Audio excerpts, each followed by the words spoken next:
This is Lloyd the Hammer here, and it is that time of the week again. The second day in the week, to be precise.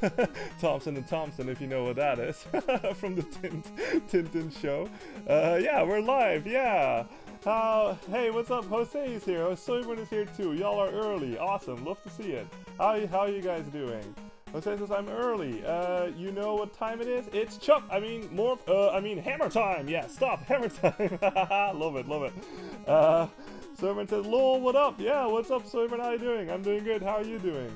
Jose says, hi, Soyburn. Nice to see you here so early. Yeah, fucking love to see it. Good to see you guys, as always. Soyburn is doing good. Good to hear. Yeah, I'm doing good too. Always excited for these gaming streams, of course, and especially because of shit like this, when I play games that I'm super passionate about, like this one, fucking Mega Man 3.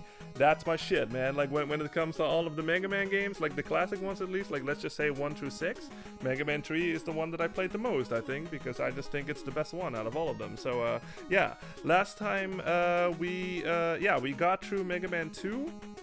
Fucking love it. I was very happy with how that turned out. That was a really good time. And yeah, we got a little ways through Mega Man 3. And there's a little twist in this one. You might be thinking like, won't this be like a 10-minute stream or something, since there's only like 2 fucking Robot Masters left? There's actually a little twist to this if we do beat these last 2 ones, and you'll see soon what that is. But yeah, that is what we did last time, and today we're gonna absolutely finish this Mega Man 3, and then we're gonna switch to Super Mario Land 2, which is another game that I love. It's really fucking good, so I'm very excited to get to that too. And yeah, we already played through Super Mario Land 1 in one of the other streams, and because that game is so short, like we basically sort of blazed through it in like maybe in an hour or something. I forget what it was, but a very short time anyway. And but Mario Land 2 is a lot longer. There's a lot more going on, so yeah, I'm very excited to get there when we get there. But yeah, I put in a password, so we got rid of Top Man, Shadow Man, Magnet Man, Gemini Man, Hard Man, and Spark Man already, and we only have Snake Man and Needle Man left. The last thing that we did was Gemini Man, and Needle Man is the weakness for that, so we're going into Needle Man. Let me catch up in chat real fast. Jose says, ready for another game stream. Let's go! Yeah, love it. Jose, Lloyd is ready to beat up Willy again. Yeah, exactly. Let's beat up Dr. Willy. Oh, it's a lot more appropriate when we actually play Mega Man 7. But again, if you don't know what I'm talking about, this is, I guess, like a running joke at this point. But if you played Mega Man 7 and it has that intro cutscene where it shows the story of the premise of the story or whatever, for some reason, like they made the developers didn't notice a typo, and it said Dr. Willy with 2 L's instead of Dr. Wily with only 1 L. So I don't know, it's just really funny. Dr. Willy just sounds funny, so that's kind of a running joke at this point. But yeah, we're going in. Let's go in. This is gonna be Needle Man. Alright, there he is. Can you guess what his weapon says? Alright, so yeah, again, like this is something that I always like to do when we play Mega Man games, or I guess in all of these streams. Like obviously I'm a video game music artist, so I fucking love all of these fucking tracks usually. So yeah, because this is a new track, I'm just gonna be silent for a little bit, so y'all can listen to it. I'll read chat first, and then I'll do that. Jose says Needle Man sounds like the worst to have in real life. Yeah, for sure. Absolutely. I forgot. Servant says, I forgot what happened to Mega Man 3 after you beat the 8 bosses. Don't you have to fight like abomination versions of them or something? No, but you'll see soon enough, Soyburn, what's gonna happen. But yeah, again, since this is a new track and this is another track that I fucking love, listen to it for a little bit.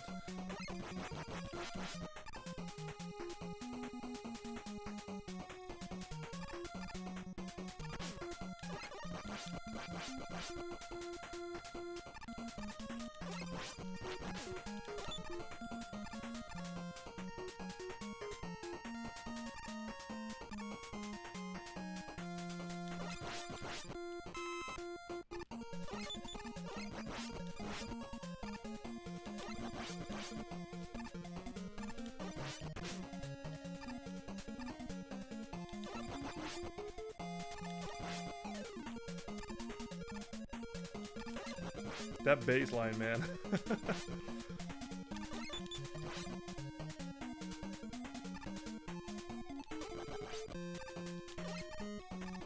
Yeah, so another fucking kick-ass track. I mean, you guys, like I said, like I know I said it a lot in the previous stream too, but like I can't help but repeat myself, you know what I mean? Like with all of these fucking tracks, especially, this is also why I consider Mega Man 3 to be better, because yeah, like I said, I'll repeat myself, but like usually in the community, like in the Mega Man community, when these first 6 games are being talked about, like usually people will say like either Mega Man 2 or Mega Man 3 is their favorite, right? Like it's sort of like all of the others are sort of like on the sidelines. Like they're all good in my opinion, but obviously you tend to have a favorite, and for me that's Mega Man 3, and for a lot of people out there that's Mega Man 2 apparently. But yeah, this is another thing why I think this game is better, not only because of the slide, but also because there's not a single track in this game that I don't like. And if you were here on the last stream, like with Mega Man 2, there's at least one song that I can't fucking stand. So yeah, if you're curious what that is, you should look back. But it's fucking, yeah, like this whole soundtrack, like all of these tracks, they're, you know, I feel very strongly about them. They have that driving bass line like this one has, and the melodies are super fucking catchy. Like well, this sort of applies to Mega Man 2 too, I guess, but like I can sort of like memorize like all of them, like which Robot Masters is which and shit like that. And like I said, the bass lines, the melodies, it's super fucking catchy. Like, and this is another fucking prime example, man. I fucking love it. Hold on, this thing is chasing me. Okay, there we go. Let me read up on chat. Jose says, I'm just waiting to see what other flying food, yeah, what other flying food will show up. Yeah, we've seen like a flying cupcake, we've seen a flying hamburger so far, so yeah. Jose says, are those durians moving? I think you're talking about the hedgehogs. Yeah, they're like hedgehog robots, so I'll talk about them in a little bit. Jose says, that track known as Lloyd's weakness due to its repetitiveness. Yeah, basically. It's super effective.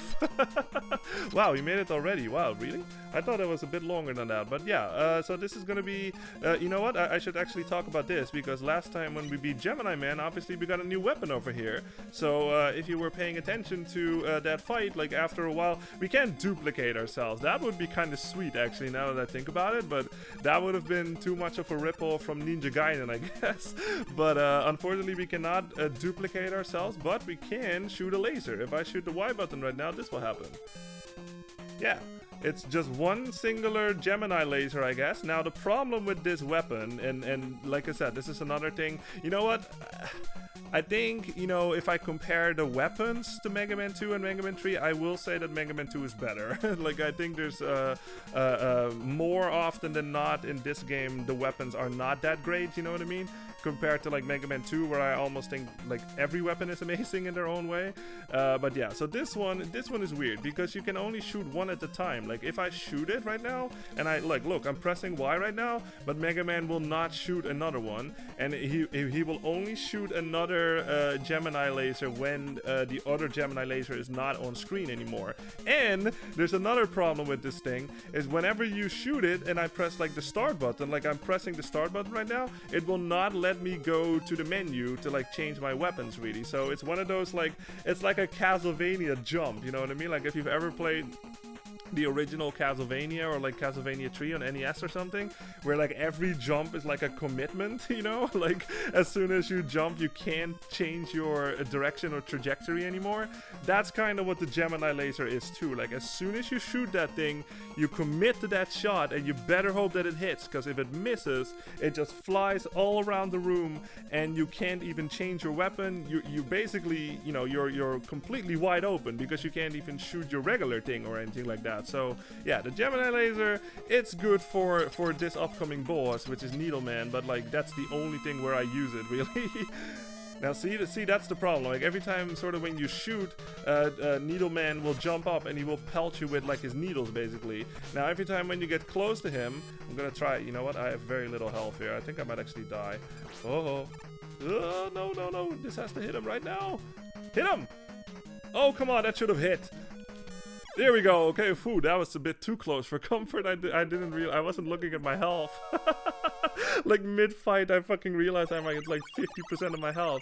But yeah, you can tell like that was a very clunky fight, honestly. Like because yeah, like I said, once you shoot that Gemini laser, like it flies like all around the room, and the only thing I can do is dodge. Like I can't shoot back, you know what I mean, until that thing leaves or like dissolves or whatever, and then I can get another shot. So yeah, Gemini laser, no, it's not for me, man. It's not. Maybe somebody out there has some use for it, but I rarely use it, honestly. Jose says, I figured they were hedgehogs, but their color reminded me of Sunshine's durians. Oh yeah, that makes sense. Plus they look way too spiky. Yeah, you can't hold those with your bare hands. You need gloves. Jose says, so Mega Man can make a copy of himself. No, leave that to Wily. Remember in Mega Man 1 when we fought that fight? He can't do it himself. He's not Naruto or anything like that. Server says, phew, yeah, that was very close. That was a very clunky fight, but we got through it. But it would have been fine either way because we had extra lives. But yeah, that was totally unplanned, but I actually managed, and I'm happy with that. So yeah. Now there's actually something interesting that I noticed before the stream happened. I was messing around for a little bit, and I actually noticed that you can't replay levels in Mega Man 3. This is something that I've actually never tried. This is something that I just discovered. Because remember how in Mega Man 1, like, every time when you beat like a robot master, like the background picture, the color would be gone. Basically it's like a black box, but you still see like the robot master in it.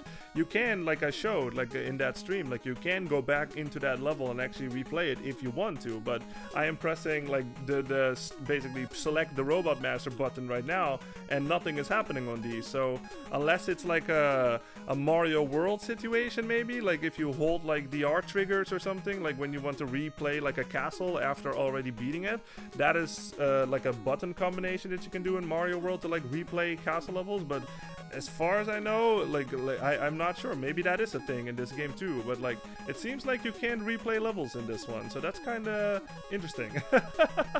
It's weird how they didn't just like do that for all of them, you know, like they did it in the first one and then they just took it out later on, I guess. So yeah, kind of weird. But anyway, okay, we're going into Snake Man's level, and this has another fucking kick-ass track. Snake Man. I'll just be yeah, Jose. Yeah, Snake Man sounds toxic. Yeah, let's just go with that headcanon. Like his main method of attack is like poisonous snakes. Snakes. All right, I'm just gonna be quiet so y'all can listen to this track, because this is another fucking kick-ass track, in my opinion.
Yeah, so another one, man. Like, it's just like every fucking, and like I said, like all of these tracks, they get in your head. They're super fucking catchy. They're super fucking driving. Like, again, if you listen to that bass line, it's like do do do do do do do do, like to the whole thing. Basically, it's fucking goddamn. It's so fucking kick-ass.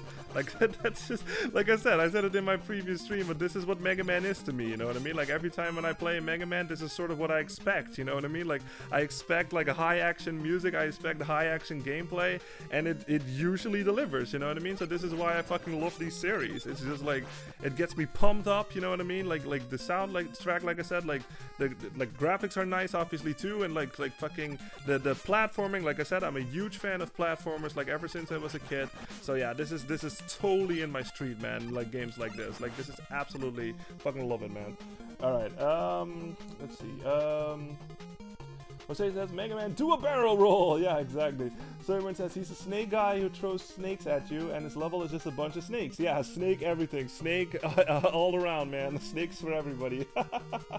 Jose says, it looks like you're walking on Shenron. Yeah, it looks like you're walking on Shenron's body in this level. That, you know what that reminds me of? That reminds me of that, what the hell was that thing called? Like in the original Dragon Ball Z where Goku ran Snake's Way, is that what it's called? I think that's what it reminds me of, where he had to run, like it was like in some kind of cloud world, and he had to run over like a snake for like 1,000,000 hours or something to get to like King Kai's planet. It was something to that effect. That's kind of what this reminds me of. Cool. So everyone says, I like the Snake music. Yeah, glad you like it. Yeah, I mean, this is, I don't know, man, like all of these tracks are so fucking good. Like I fucking love it so much. Jose says, Soyborn sounds fishy, I mean snaky. Yeah, hey Snake Man, get over here. Yeah, exactly. All right, but yeah, this is yeah, I mean, it should be obvious. Like, the level is very snaky. Like, there's snakes everywhere. We have already seen, like, snake heads shooting our way and shit. Did I talk about this guy last time? I don't think I did. So, this is basically the Sniper Joe of this game. Remember what I said? Like, that dude in Mega Man 1 and Mega Man 2 that was, like, it had, like, a shield in front of him, and, like, every time when you shoot him, like, he would hold a shield up, or, like, he would, like, temporarily drop his shield to shoot at you, and he would jump too and shit.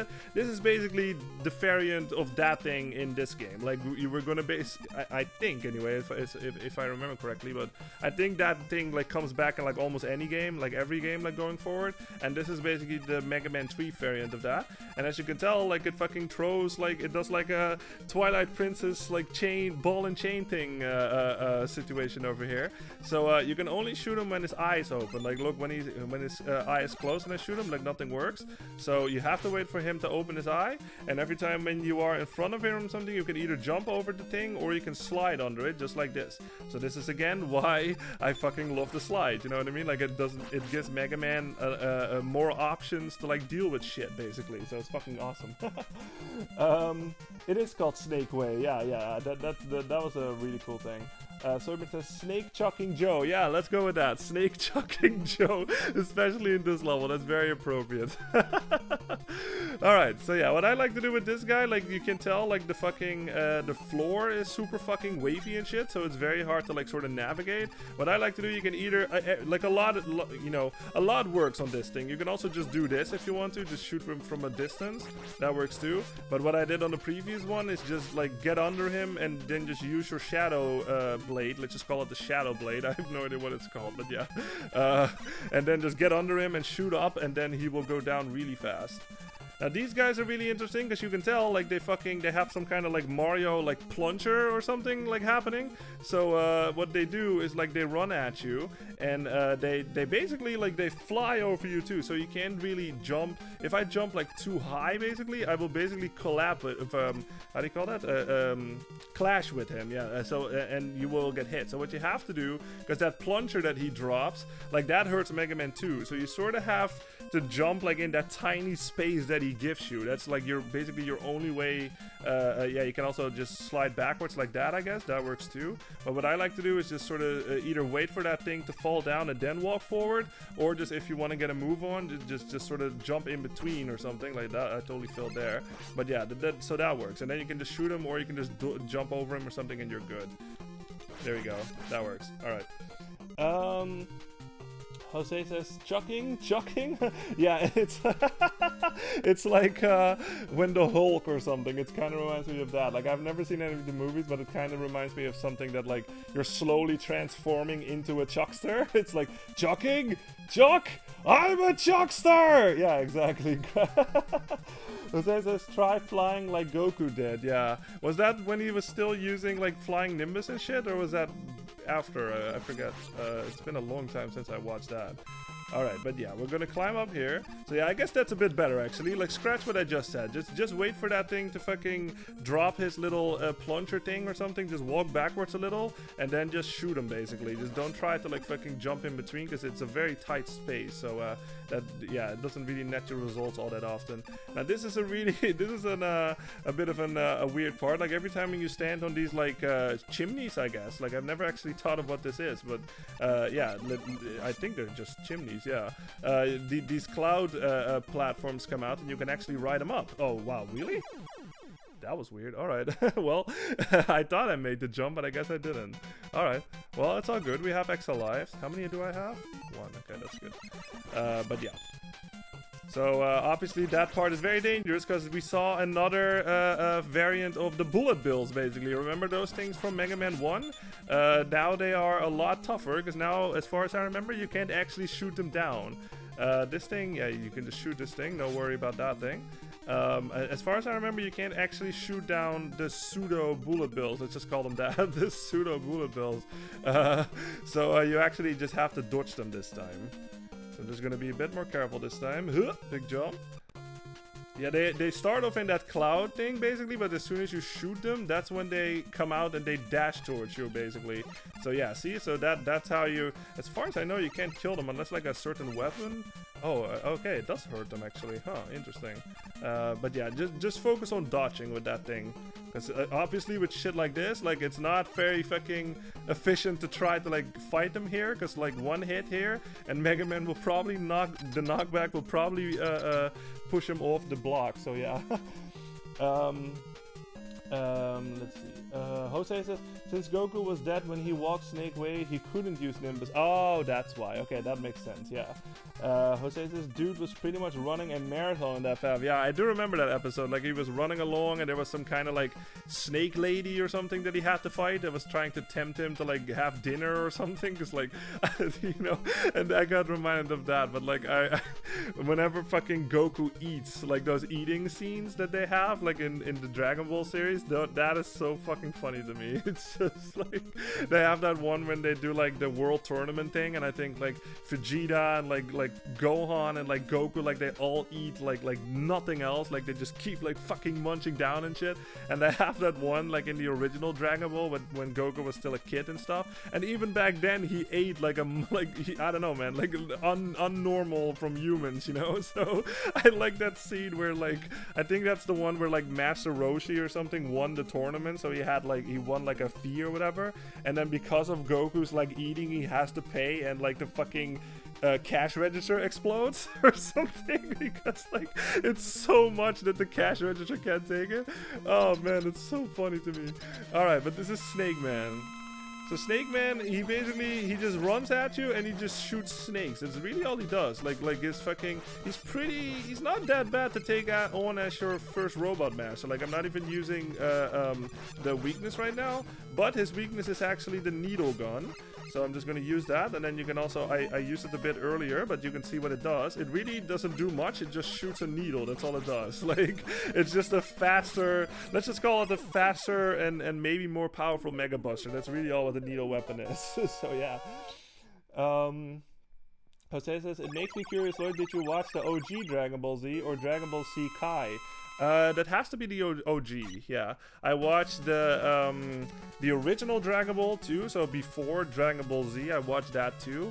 That was surprisingly really good, because oh yeah, this is, okay, I'll talk about what's happening here in a little bit, because now that we've beaten all of the Robot Masters, ooh, look at that, who are these guys? Yeah, we see the same silhouette but over different names and shit. So I'll talk about that in a little bit once I finish my story here. But yeah, I watched the original Dragon Ball after Dragon Ball Z, basically. Like I sort of grew up with like watching Dragon Ball Z like all the way through, and I fucking loved it basically. And then I was very hesitant to go back to like the original Dragon Ball, like when Goku was still a kid and stuff, and he was like growing up, because, you know, obviously, and this is, I'm sure I'm not the only one that thinks this, but it's just like, how can you go back after all that awesome stuff that they do in Dragon Ball Z? You know what I mean? They turn into Super Saiyans and shit, and that like, what is it? The when he turns purple and shit. I forget what it's Kaioken, that's it. Kaioken, and like, you know, the Kamehamehas, whatever. Like there's a lot happening like in Dragon Ball Z from like the Saiyan Saga to the Buu Saga and shit. Like they go Super Saiyan 3 and like Fusion, like all of that fucking cool shit. So it's just like, if I go back to the original, like it's gonna have none of that. Like, is that gonna be cool at all? Like, that's probably gonna be super lame. But I was actually pleasantly surprised. I was really surprised actually with how good the original Dragon Ball, not even Dragon Ball Z, but the original Dragon Ball was. So highly recommend. Like, if you have that same thought, don't think that, because I think just try it out and see what you think, because I was pleasantly surprised, and I actually like almost thought like this is almost better than Dragon Ball Z. You know what I mean? Because it's a lot more pure or something. There's a lot less like, you know, screaming like for like half an hour, and like a lot less like transforming. It was a lot more pure. Like there was actual like martial arts fights, and like, I don't know, there was a pureness to it. It was also really funny too. So yeah. Let's see. Jose says, Snake Man, why are you so cold-blooded? Yeah, the OG with 300 episodes. Yeah, I mean, yeah, I watched that multiple times, I think. Yeah, absolutely. Jose says, funny, I started watching Z Kai since it's just an abridged version of the OG. Then the final chapters that, yeah, GT I watched too, actually. GT was not, it was, I don't know, I don't remember much from it, first of all, but I remember it was okay, you know what I mean? It was nothing more than okay. Nothing super memorable. Like, I haven't watched it after that, like, only that one time, really. Super I've also never watched, actually, no. I haven't watched the OG Dragon Ball or Daima. What is Daima? I don't even know what Daima is. Jose says transforming took 5 episodes. Yeah, each time while giving each other death stares. Yeah, exactly. So, like I said, like I think both are fine, you know what I mean? But I was just pleasantly surprised with the original Dragon Ball, like with how good it was, and it was wholesome too, you know, it had moments, like super wholesome moments. It was really fucking funny and all that stuff. It was really good. But yeah, what's happening here is this is the Doc Robot sections basically of Mega Man 3, and this is something that people sort of hold against this game. Like, I don't really mind it, like I think it's really cool, but we're just going in. Let's just go into let's go into Spark Man. No, let's go into Gemini Man. So we're going back into the levels that we've seen already, and this giant question mark is just like, what the hell is this? Now, here's the thing about this is you're probably thinking like, what, do we just have to like replay like all of the levels?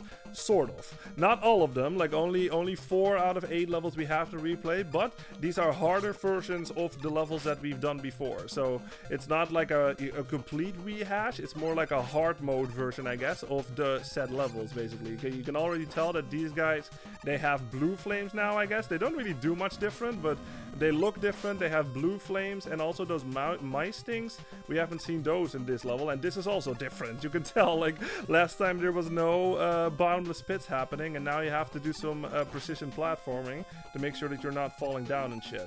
So yeah, so that's basically what's going to happen. But there's another clever thing that will happen when we actually get to one of the Doc Robot things, and you might find that yeah, you might find that cool, because I certainly do.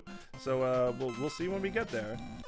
But yeah, like I said, I've already let y'all listen to the music. I am aware that I totally forgot to let y'all listen to Shadow Man on my previous stream. Like, there was just too much going on, and I was talking about other stuff, and I totally forgot to let y'all listen to that. So I thought it's not a big deal, because we will have another opportunity to listen to it, and that's when I will let y'all listen to that song.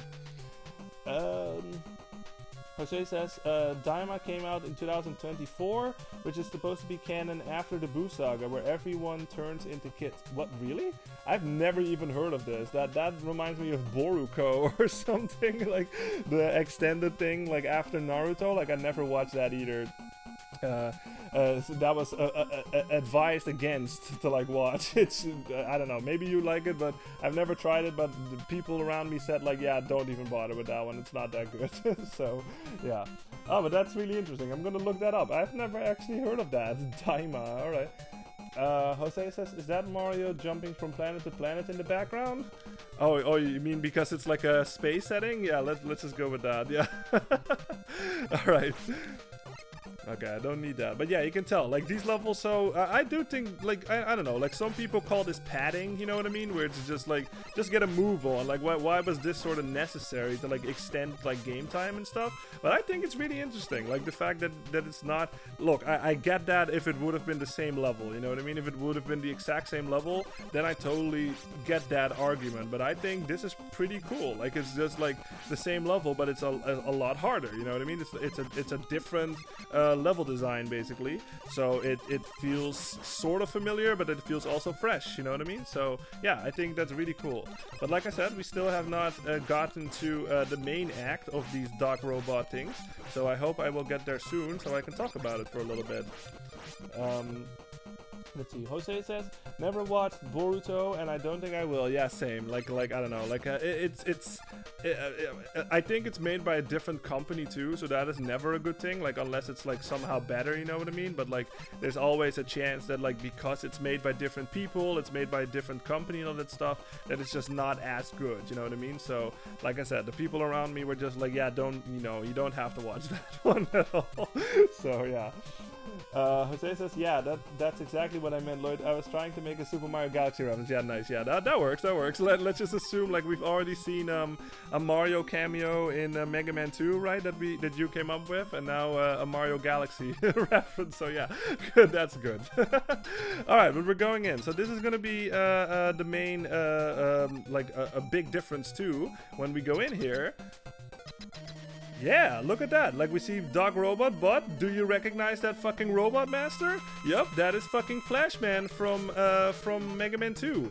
Now, yeah, so this is like totally, we're gonna see all of them. We're gonna see all of the Robot Masters from Mega Man 2 in Mega Man 3, and now we have to refight them. But obviously the problem is because like if you memorized all of the weakness things, like all of the weapons and what Robot Master is weak against it, obviously we don't have those weapons anymore because this is Mega Man 3, this is not Mega Man 2, and Mega Man does not bring all of his weapons. So the problem with this is you basically have to experiment like all over again. You basically have to be like a Flashman. I have no fucking idea what he's weak against.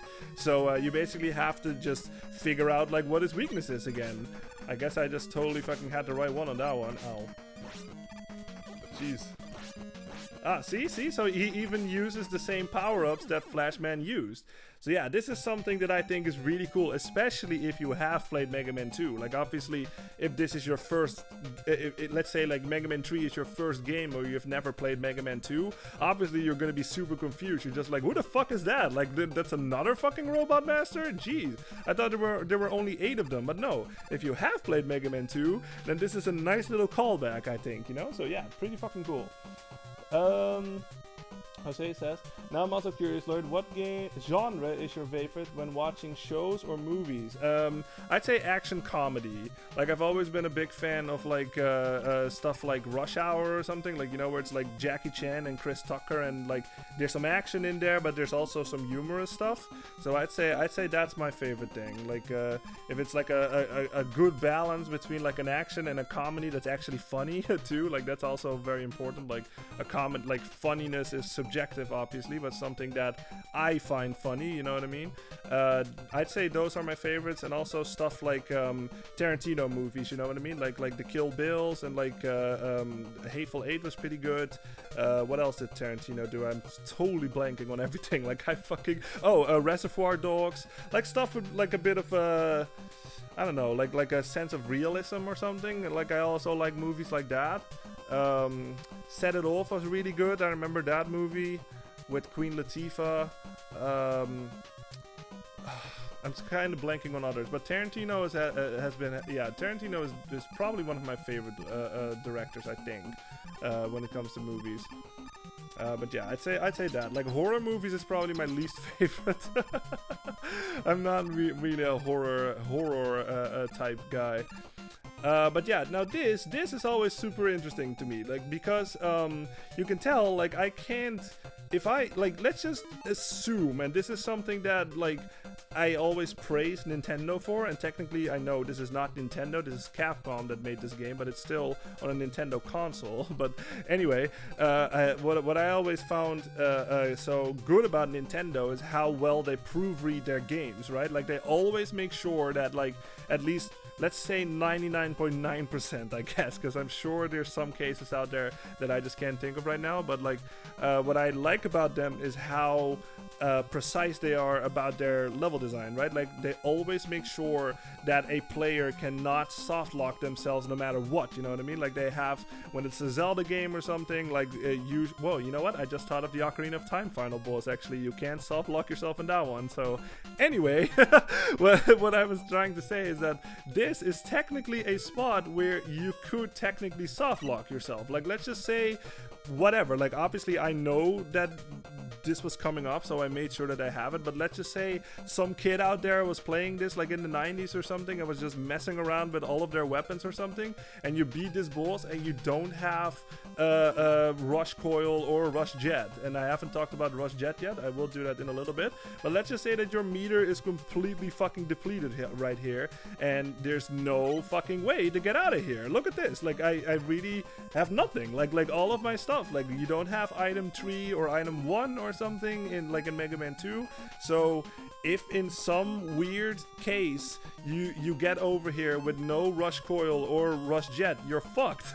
Like you really can't get out of here. You don't have a time limit in this game either, so you can't just sit down and just wait for the timer to run down until it takes a life and then you can like refill your ammo some way. Nothing. So this is a bit of one of those things where I'm just like, this is kind of weird that this slipped under the radar or something, you know, where it's just like, how did they not sort of think ahead on this one? Maybe it was rushed or something, like I have no idea, but like, yeah, this is totally a spot where you could technically soft lock yourself, and you'd have to like you had to shut off the system and then just put in your password again and start where you left off or something. Like that's really the only option, and I'm sure this has happened to somebody. So yeah, this is kind of a weird spot that I think is just weird that this was not noticed by the developers. Let's see, Jose says, Flashman again, yeah, and we're gonna see all of them. We're gonna see all of them from Mega Man 2 again. Soberman says, all I remember from Reservoir Dogs is why am I Mr. Pink? Yeah, because you're, yeah, exactly. Their heist boss was super, yeah, exactly. I mean, those movies are from a different time, don't forget that. Jose says, I just realized when you said Capcom, I remembered another game I'd like to see you play, but since it's kind of horror, you might not want to. Oh, okay. What game are you talking about? Like, is that Resident Evil or something? Is that not made by Capcom? Excuse me, I'm very bad on my like companies and video games usually, so if that was completely wrong, I apologize. But yeah, so that's how you're supposed to get out of here if you do have a Rush Coil. Now, we have a new fucking thing. Now that we've beaten Needleman, we got Rush Jet. And Rush Jet, don't get used to how amazing it is in this game, because Rush Jet will come back like going forward in the series, but this is basically the best we're gonna get. If I fucking summon Rush Jet, he will, yeah, you can tell he's some kind of like rocket platform or something. If I jump on him, this will happen. I can just fly around like everywhere that I want to, man. As long as that meter does not go all the way down, I can control Mega Man wherever the fuck I want to, and I can also shoot too. So yeah, this fucking obviously is one of the best fucking things in this game if you are having trouble. It's basically like you know what? You can compare it to like item 2 from Mega Man 2, but now you can control it.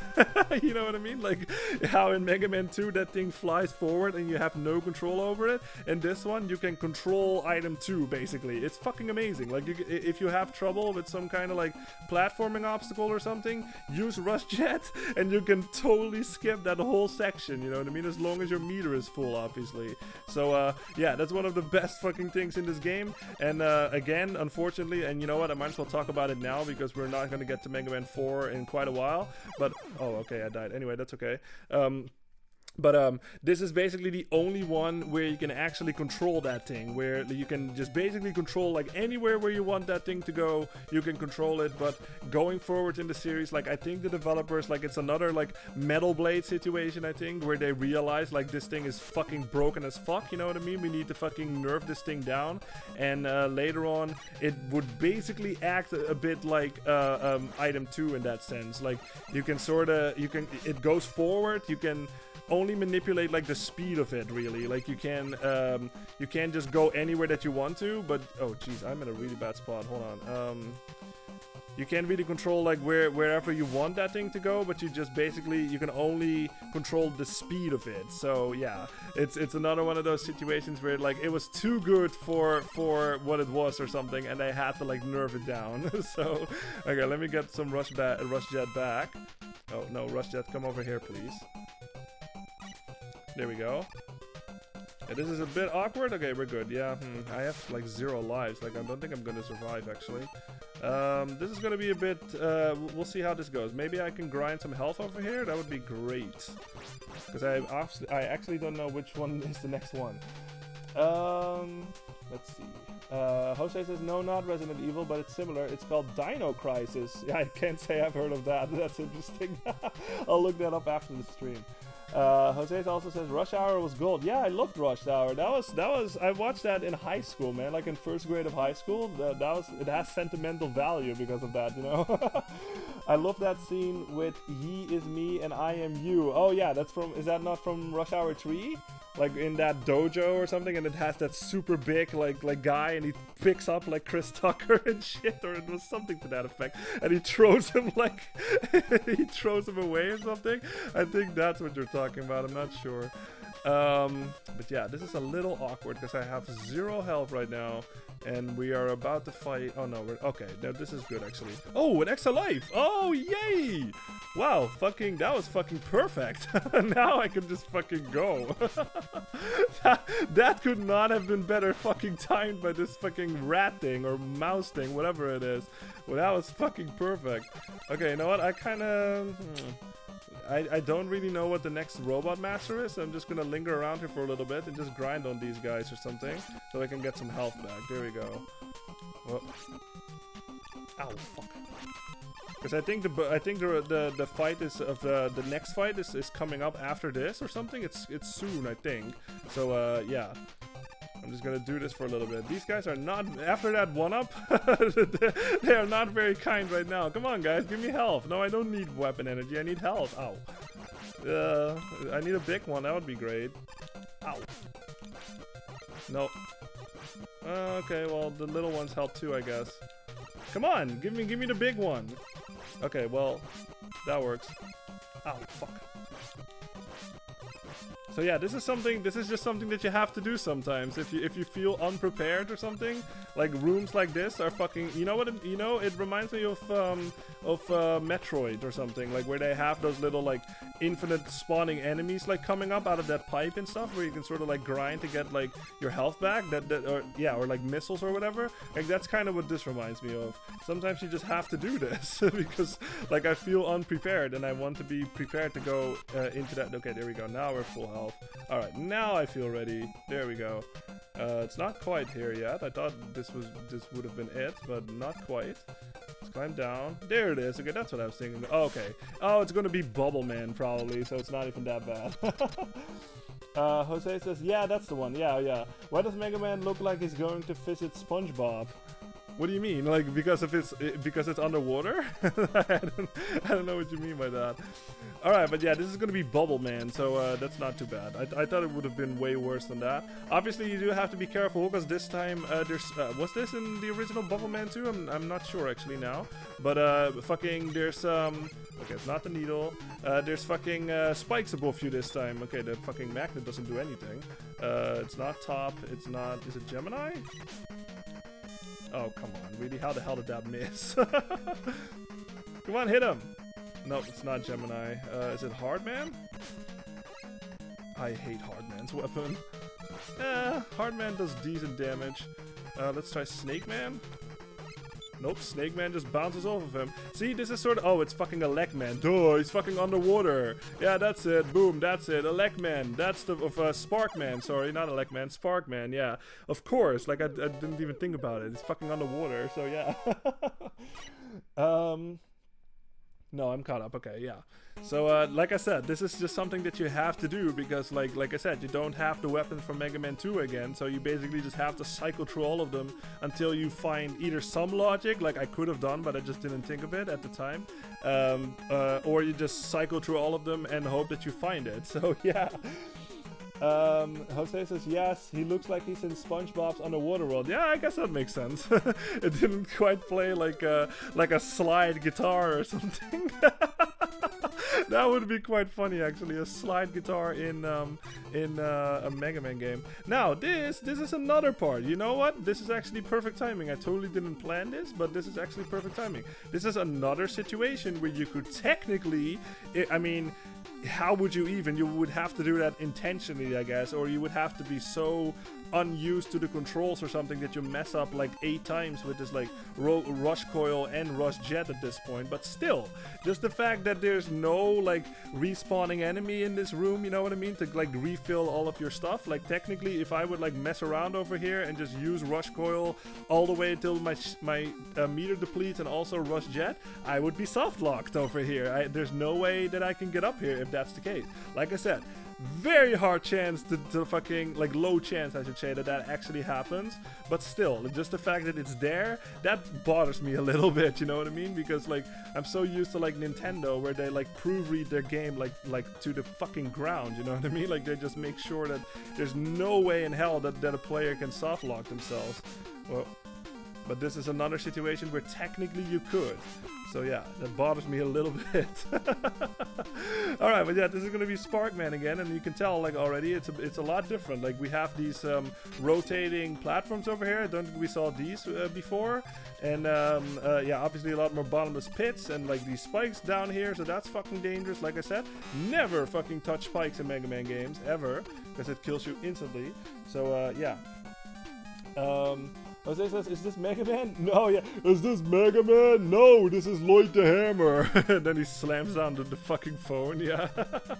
So, yeah, all you have to do with these rotating things is, like, obviously, because they rotate, as soon as Mega Man stands on it, it will propel him the way that thing is. It's like a treadmill, basically. It's like a rotating treadmill, basically. So, you can tell, actually, if you pay attention well enough, you can tell which direction that thing is going. You can tell that, like, the one on the left, can you see it? Yeah. The one on the left is rotating to the right, the one in the middle is rotating to the left, and the one to the right is rotating to the right again. You can tell, so pay attention. But yeah, so obviously don't stand on it, especially with these spikes below you, because if you fall down, it's fucking, you lose a life. So don't do that. Alright, these guys, let's just take care of this guy first. There we go. Slide onto this. Whoa, ow. I like how that thing just fucking goes crazy when you go near it. Alright, okay, we're gonna have to fight another robot master from Mega Man 2. Which one is it gonna be? This is wood? No, it's Metal Man, okay. What is his weakness? It's probably Magnet Man, is what I'm guessing? Because Magnet, like, attracts metal, so let's see if that works. Yep, it does. Good. See, so there's a little logic sometimes, anyway. Like you have to use your head, obviously. Okay, there we go. Got him. Now don't worry about it, because these levels, they do have checkpoints. Every time when you beat one of those robot masters, like the dog robot things, that is your checkpoint, basically. But yeah, if you do die before you get there, you do have to walk all the way back to where that first dog robot fight is. So do be careful about that. Alright, let me go back to my regular weapon. Obviously, this is very fucking dangerous.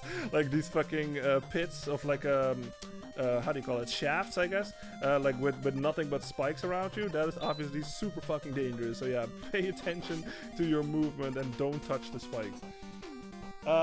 Yeah, exactly. Lloyd used magnets. It was super effective. Yeah, it sure was. Jose says, was that a walking Pokeball? Oh, maybe you saw this thing. This thing? I guess it kind of does look like a Pokeball a little. Yeah, so yeah, maybe you noticed what I did there, but this is obviously an older system, so because because of that, I guess you can sort of like use the limitations of the system to your advantage in that sense. Because if you see this thing, if I keep this thing on screen, it will basically be here forever, right? But if I slightly fucking off-screen this thing by just going to the right or something, just like this, the game will just basically assume that that thing is not, it doesn't exist anymore, and now I go to the right and it's gone. So this is something that you also can do with like older games like this. It's like if you know, if you notice it or something, like you can sort of use the system limitations to your advantage in that sense, where like if I do this, like now I have to actually fucking time my jump or anything. But if you want to do it in a different way, you can totally, like I said, what I just did, you can just off screen them a little bit. The game will be confused, I guess, at least in that section. Okay, well, anyway, I just demonstrated it earlier, but yeah, you can also do that with that one. See, I just totally fucking despawned like this hazard over here. Basically, I could just do this, slightly off screen him, and he's gone, and now I don't have to deal with it. So yeah, it's something that you can do. You don't have to do it, obviously, but yeah, that's totally something that you can do. So I'm just gonna do that with this guy too. There we go. Ow. There we go. Oh yeah, Jose, we're inside the phone again, I guess. Alright, let me see if I can do that with this guy too. Can I despawn him? Yep, there we go. Boom, just like that. Alright, oh, let me get a move on and then I'll re-chat. Jose says, no, not that one. There was an enemy that had big eyes and was... Oh, that's... Oh, you were talking about the spring thing. Oh, I see. Well, I'm not sure if we're going to see him again, but I know what you're talking about now, yeah. The one that shoots the rocket things at you. Whoa, the slowdown. Oh my god. Ooh, okay. That slowdown almost screwed me over there. I think I know which one this is going to be. I think this is going to be Quick Man. Yeah, this Quick Man. What the hell is his weakness? It's certainly not Hardman. I think like Hardman is slow as fuck. I think it's Gemini Laser. I think that's his weakness. Yep, that's it. Okay, good. But yeah, this is obviously very fucking, you know, not great because fucking Quickman jumps around a lot. Oh my god, I might actually die here. Whoa! Ah, fuck! He totally landed on me. He thought like, I see a Goomba, I gotta jump on him. Okay, well, I have 0 lives, but I do have an E-Tank, so this is all good. Oh man, the game is lagging a little bit. That's because of the system being pushed to its limits, basically. Like it gets too graphically intense, basically, and yeah, the game just basically slows down a little bit because the system just can't handle it. Like these developers, they fucking were pushing the system to its limit, man. I'm gonna take a safe fucking E-Tank over here because I don't want to die. Oh, see, I would have totally died. There we go. Okay, good. Alright. So yeah, Quickman is really hard, as you can tell. Like, even with his weakness, like, obviously because he's Quickman, he jumps around everywhere, and those fucking 3 boomerang things that he shoots, like, he's a nightmare, man. Like, highly advised, like, if you are fighting him, if you have to get hit by something, try to get hit by the boomerang things instead of, like, the body, basically, because the body does a lot more damage. It did like 1/5 of my health or something. So, if you have to get hit by something, try to get hit by the boomerangs. Jose says, Quickman used squash. Yeah, it was super effective. Yeah, he did like a fucking Mario on us. He was just like, he jumped. He's like, squash. Oh man. Alright, we're going into Needleman's level now. Let's see. Jose says, no, Lloyd, you're just too good. You can't keep the game can't keep up with you. Yeah, I guess. No. I appreciate it, but no, the game is just too graphically intense. Oh, this is your durian, I guess. Yeah. So all you have to do with this thing is like every time when it spots you, it shoots this little spikes at you, basically, and when it does like a Sonic the Hedgehog impression or something. And you know what? This was actually before Sonic the Hedgehog. Now that I think about it, because this was 1990 and Sonic was 91. Anyway, every time when he's in that rolling state, that's when you can't actually shoot him. But you can shoot him when he's out of that, and that's when how you're supposed to take care of him. But I do have 0 life, so remember what I said about efficiency? I'm just gonna take a death here, because I'm not going in this level with 0 lives. It's just not, it's a waste of my time. So yeah. And also y'all's time. Game over, yeah. Listen to this music for a little bit. I always found this music really funny because it's game over, but it's so fucking happy for some reason.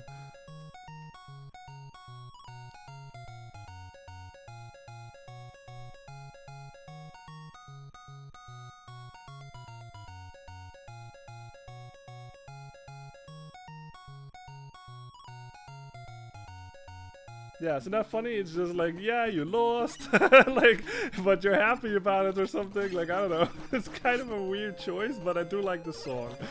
Oh man. All right. But we're going in. This is gonna be Needleman's level, but yeah, you can already tell, like, I guess, oh, hell yeah, an extra life. I guess we're not quite seeing Mario in the background, even though it's very spacey.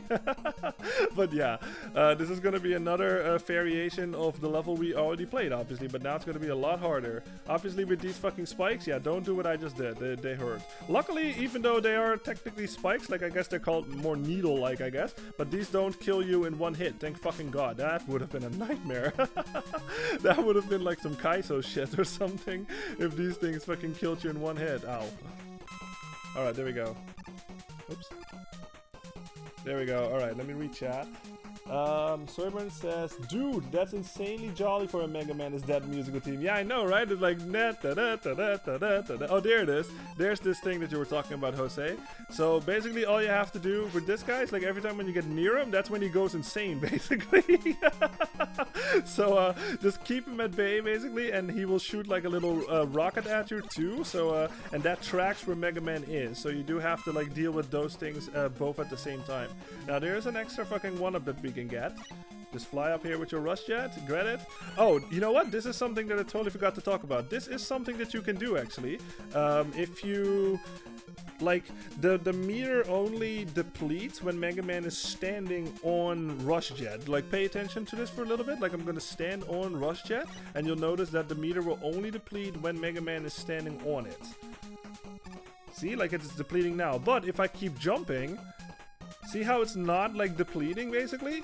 And you can also do this while you're moving. So highly recommend, obviously, like if you're trying to make like a big fucking distance with this thing, just keep jumping like this and it will last like basically like 10 times as long or something, you know what I mean? Like I think even with like perfect timing, like yeah, see, like it takes like a million years before even one pack of that ammo thing like depletes compared to like if I just do this. See? So that's another fucking tip that I can give you is like fucking keep jumping basically on Rush Jet and it will not deplete as fast. No idea if that was intentional, but like it certainly works, so absolutely fucking use it. Alright, we can get a free E-Tank over here, so that's always good to get, of course. There we go. Alright, let's climb up. We're gonna have to fight this thing. Oops, beating, thank you. Yeah, I love this track, like I already said, but this one was really hard to play. Like, this was probably the hardest one to play, like, in my medley. Like, that beginning especially, like that little rundown that it does, yeah, that took some practice. That was really hard. Alright, how many E-Things do I have? One? Okay. This is gonna be Airman, so he is weak against, is that also Sparkman? I'm not sure. But remember this, remember back in Mega Man 1, sorry, Mega Man 2, we did not have the slide move. And now that we do have the slide move, we actually have a fucking chance to fucking slide under these things when the fucking, yeah, okay, he's not very kind. But you can actually slide under these now, so that's good. Ow. Oh, it is, okay, it is Sparkman again, I guess. Okay, let's use an E-Tank, because I don't want to die here. So that was a sort of a thing in the original Mega Man 2, obviously. It's like, if he shoots like a tornado like at Mega Man's face level, there was really no way to dodge it because Mega Man did not have the slide yet. But in this one, if it does it like come at you like at face height basically, like Mega Man can at least use this so you can slide under those tornado things. Let's see. Jose says Mega Man is an animal abuser with how he uses his dog. No, fucking Rush does it like willingly. Rush is his best friend basically. So yeah. All right. What we have to do. This is a part where you need a Rush Jet basically. So this is why they, because yeah, you can tell there's a big fucking gap over here. This is basically where you need. Oh wow, nice. That was lucky. This is basically where you need Rush Jets. So this is why they have these infinite like spawning enemies happening, so you can actually get your stuff back basically. Now, yeah, like I said, you need Rush Jet. I advise to just stick to the top of the screen because those guys are very annoying, obviously. So yeah.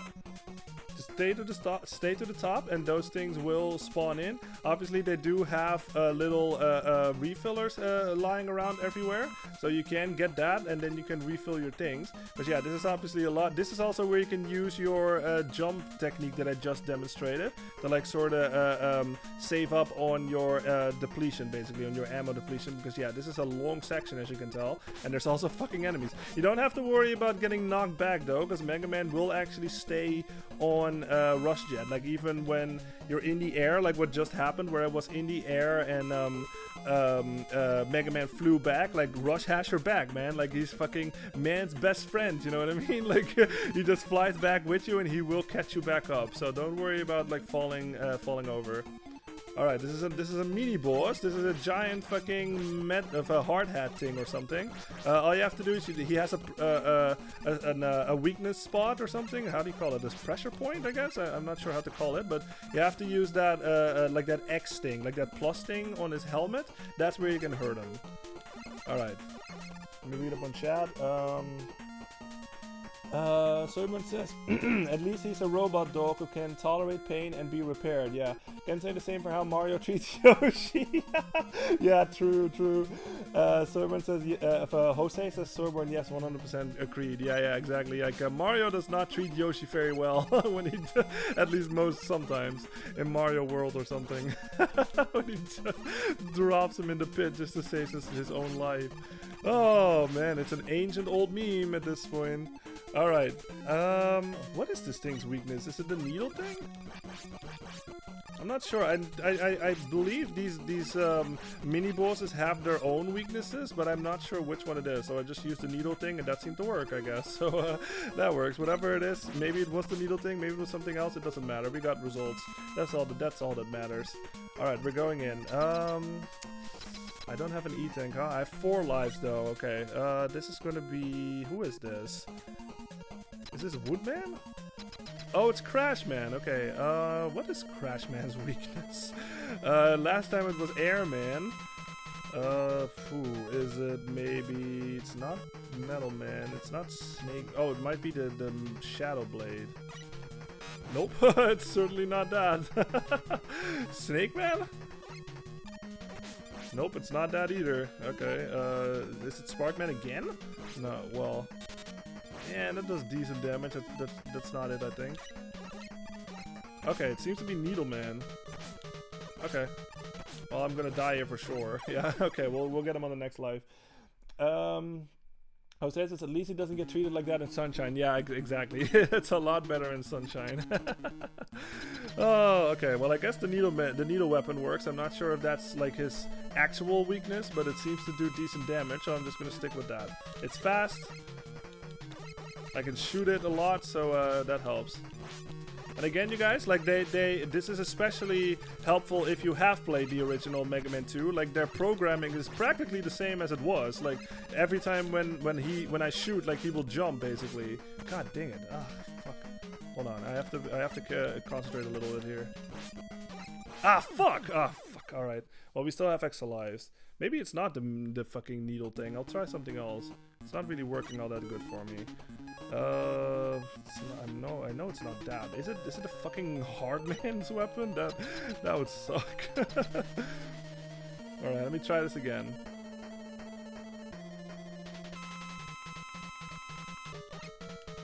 Yeah, no, I mean Hardman. Oh, it is Hardman, alright.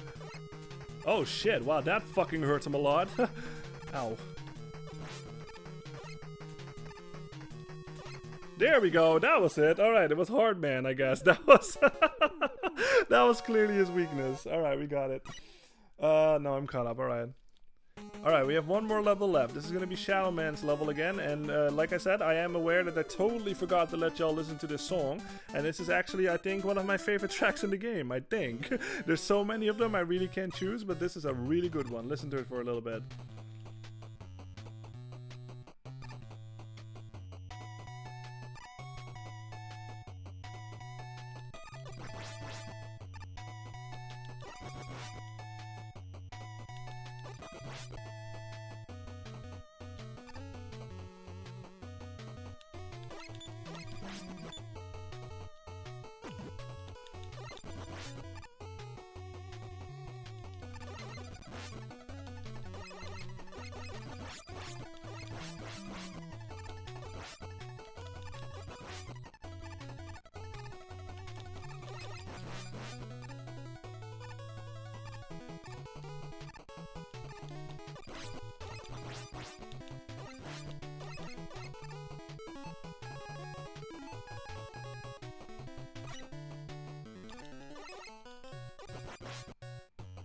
Yeah, that's fucking kick-ass, man. I especially love the bass line in this one. That doo-doo-dim, ba-da-doo. It's just like, yeah, fucking hell, it's so fucking cool. I really don't know what my favorite track is in this game, man. Like, it's really hard for me to determine what it is because there's so many good ones. Like, the ones that come to mind immediately would be either like Magnet Man, Snake Man, or this one, I think. I think those are my favorites, but it's like I said, man, I can't. It's too hard. I say this, that cuss sounded personal. Makes me wonder if we'll ever see Lloyd completely angry. Did I cuss? I don't even recall. Or was it? Oh, I see. Okay, yeah, well, maybe. I don't think so. The only one that, like, gaming-wise, like, that gets me angry is, like, development stuff, or no, not development stuff, but like level design. Like if it's something like in Silksong or something, like I can get really angry if I talk about Silksong and shit, so I'm just gonna not do that. But like how do you say this? Like just certain decisions, I guess, that just gets under my skin. That gets me angry. Or like Mario Kart, but Mario Kart is a bit of a mixture between like playful anger and sometimes like actual anger, you know what I mean? Where it just gets too fucking much and I just get angry for a little bit, but it usually like wears off really fast. But like, yeah, no, I don't really get angry all that much, especially like on stream. I really don't want to, because I don't like being angry. It's not my preferred thing. I like being happy and positive and shit. Alright, this is Woodman, so I think it's either Needleman or Snake Man. I have no idea. Let's try Snake Man first, because we haven't tried it yet. Jesus, that hurts. Oh, it is Snake Man, okay. God, shoot that thing faster, please. He's getting too close to me. Ooh, oh, that was too close. Oh my god. Alright. Okay, we have 2 lives. That's good. Let's get the fuck out of here fast. Alright. Oh, nice. Hell yeah, they give me some health. I need it. Give me that shit. Yeah. I need it. That's SpongeBob. Mega Man, like when he's low on health. I need it. Oh, fuck. There we go. There we go. This is why I love the slide, man. The slide is just such a good addition to the game, in my opinion. It just works, you know what I mean? Like they probably figured like Mega Man needs some kind of duck mechanic or something, otherwise he's just like a sitting duck out there. And they fucking got us the slide, and it's so fucking cool. All right. Let's see. Jose says, oh, did I say that already? Of course, there's lava now. Yeah, there is lava. Jose says, agreed, Lloyd, your good vibes are contagious. Oh, that's awesome. Thank you. That's why your channel is wholesome. Ah, thank you very much. That means a lot to me. Thank you very much, Jose. Soyburn says, Snake versus Wood. Lol, this is sounding perverted. Yeah, I guess so. But let's keep this channel wholesome. Remember, Soyburn? Let's keep it wholesome. Jose says, I need it! Yeah. Soyburn, yeah, I didn't want to say that, so let's get our minds out of the gutter. Yeah, exactly. Let's do that, and let's just think of happy snakes or something. Alright, anyway, like I said, this is a bit of a variation of what we already saw, obviously, like in the OG level, basically. But same thing applies here. It's just fucking bait those things out, really, and just like don't jump forward, like don't rush ahead of it, because then there's a high chance that you will bump into those things and then you will fall down and you will lose a life. So yeah, don't do that. There's your walking Pokeball again. There we go. Just use the not metal blade, and we were golden. Which one have we not seen yet? We saw Quickman, Bubbleman, Woodman, Crashman. What fucking Robot Master have we not seen for Mega Man 2? Oh, it's a Heatman. Oh, there he is. All right. We don't have anything water related in this one, do we? Spark, Snake, Needle. God, let's try fucking Needle or something. Nope, it's not Needle. It's certainly not Magnet. Nope, it's not Magnet. Whoa. Gemini laser, go. Nope, it's not Gemini laser. I don't remember these, man, I don't. Nope, it's not Hardman either. Is it? It's not Top Man, I hope. Come on, man, I'm not using Top Man. Nope, it's not Snake Man either. It's Spark Man. Did that work? Oh, no, it doesn't. Oh, Shadow Blade. Ah, fuck. All right, well, maybe it is the fucking Top Man. I hate that one, but it's so bad.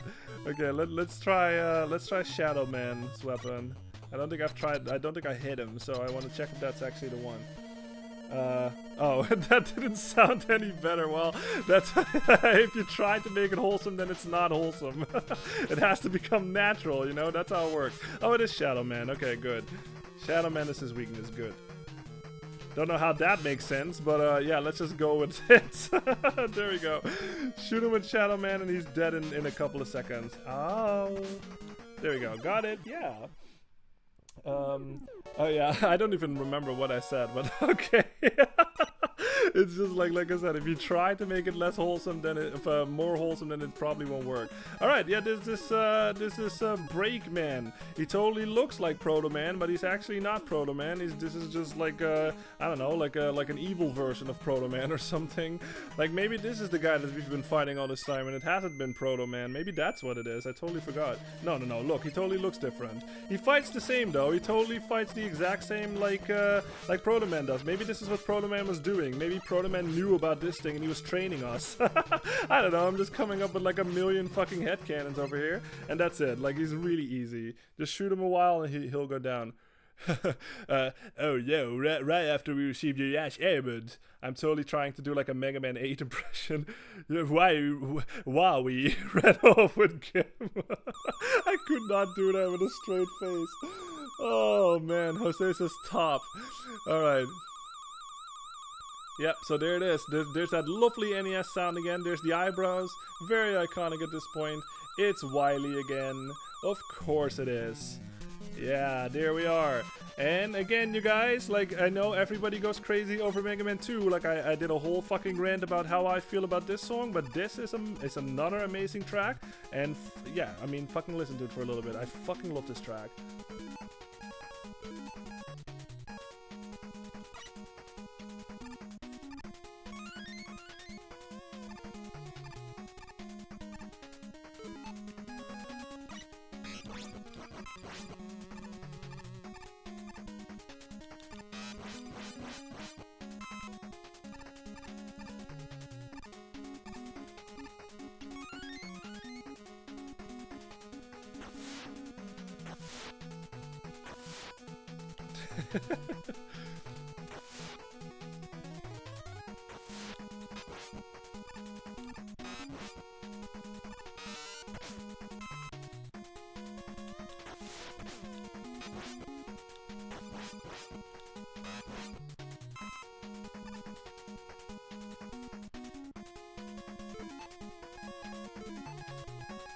Yeah, isn't that amazing? Like, I know, you guys, like, I know you're probably comparing it to Mega Man 2, and it's just like, oh man, it's not nearly as good or whatever, but I think, like, it's a lot slower, obviously. It's a lot less, like in your face, I guess, but, like, I just like, there's an emotion behind it, you know what I mean? Like, it sort of sounds like a bit, like, hopeful or sad or whatever. Like, maybe Mega Man is, like, sad that he still has to fight because Mega Man, his personality is very pacifist, right? Like, he doesn't like to fight, but he just has to. So, yeah, like, I just like the melody in this song. Like, it just has, I don't know, like, it just hits me or something. It's just a really strong and good melody to me. So, yeah. Can you compare it? Like I said, you can compare it to Mega Man 2, but I think this one is better than Mega Man 2. Let's see, Jose says, Mega Man, how many times am I going to have to teach you? Yeah, exactly. How many times am I gonna have to teach you this lesson, old man? Yeah, exactly, like a million times, pretty much. He never learns. Okay, but yeah, these doors are, you can basically compare them to the ones in Mega Man 2, where it was those special looking doors that only the Crash Bomb could destroy. This is basically the Mega Man 3 equivalent of that.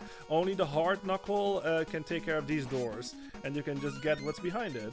Now, the funny thing about, especially compared to Mega Man 2, I'd say, and like even Mega Man 1, 2, is like these Wily levels in Mega Man 3 are like one of the easiest ones in the whole series, I think. Like, I don't know if that was intentional, or maybe, like I said, maybe this game was rushed a little bit, but you can tell, like, they've already showered us with like 2, like, basically free E-tanks. Like, they're just like right there. You don't even almost have to not even work for it and shit. And they're also not that long either. So it's kind of weird how the Wily stages in Mega Man 3, you can argue that maybe, I don't know, like maybe Wily is desperate or something and he did not have time to like create a good fucking castle this time. I have no idea.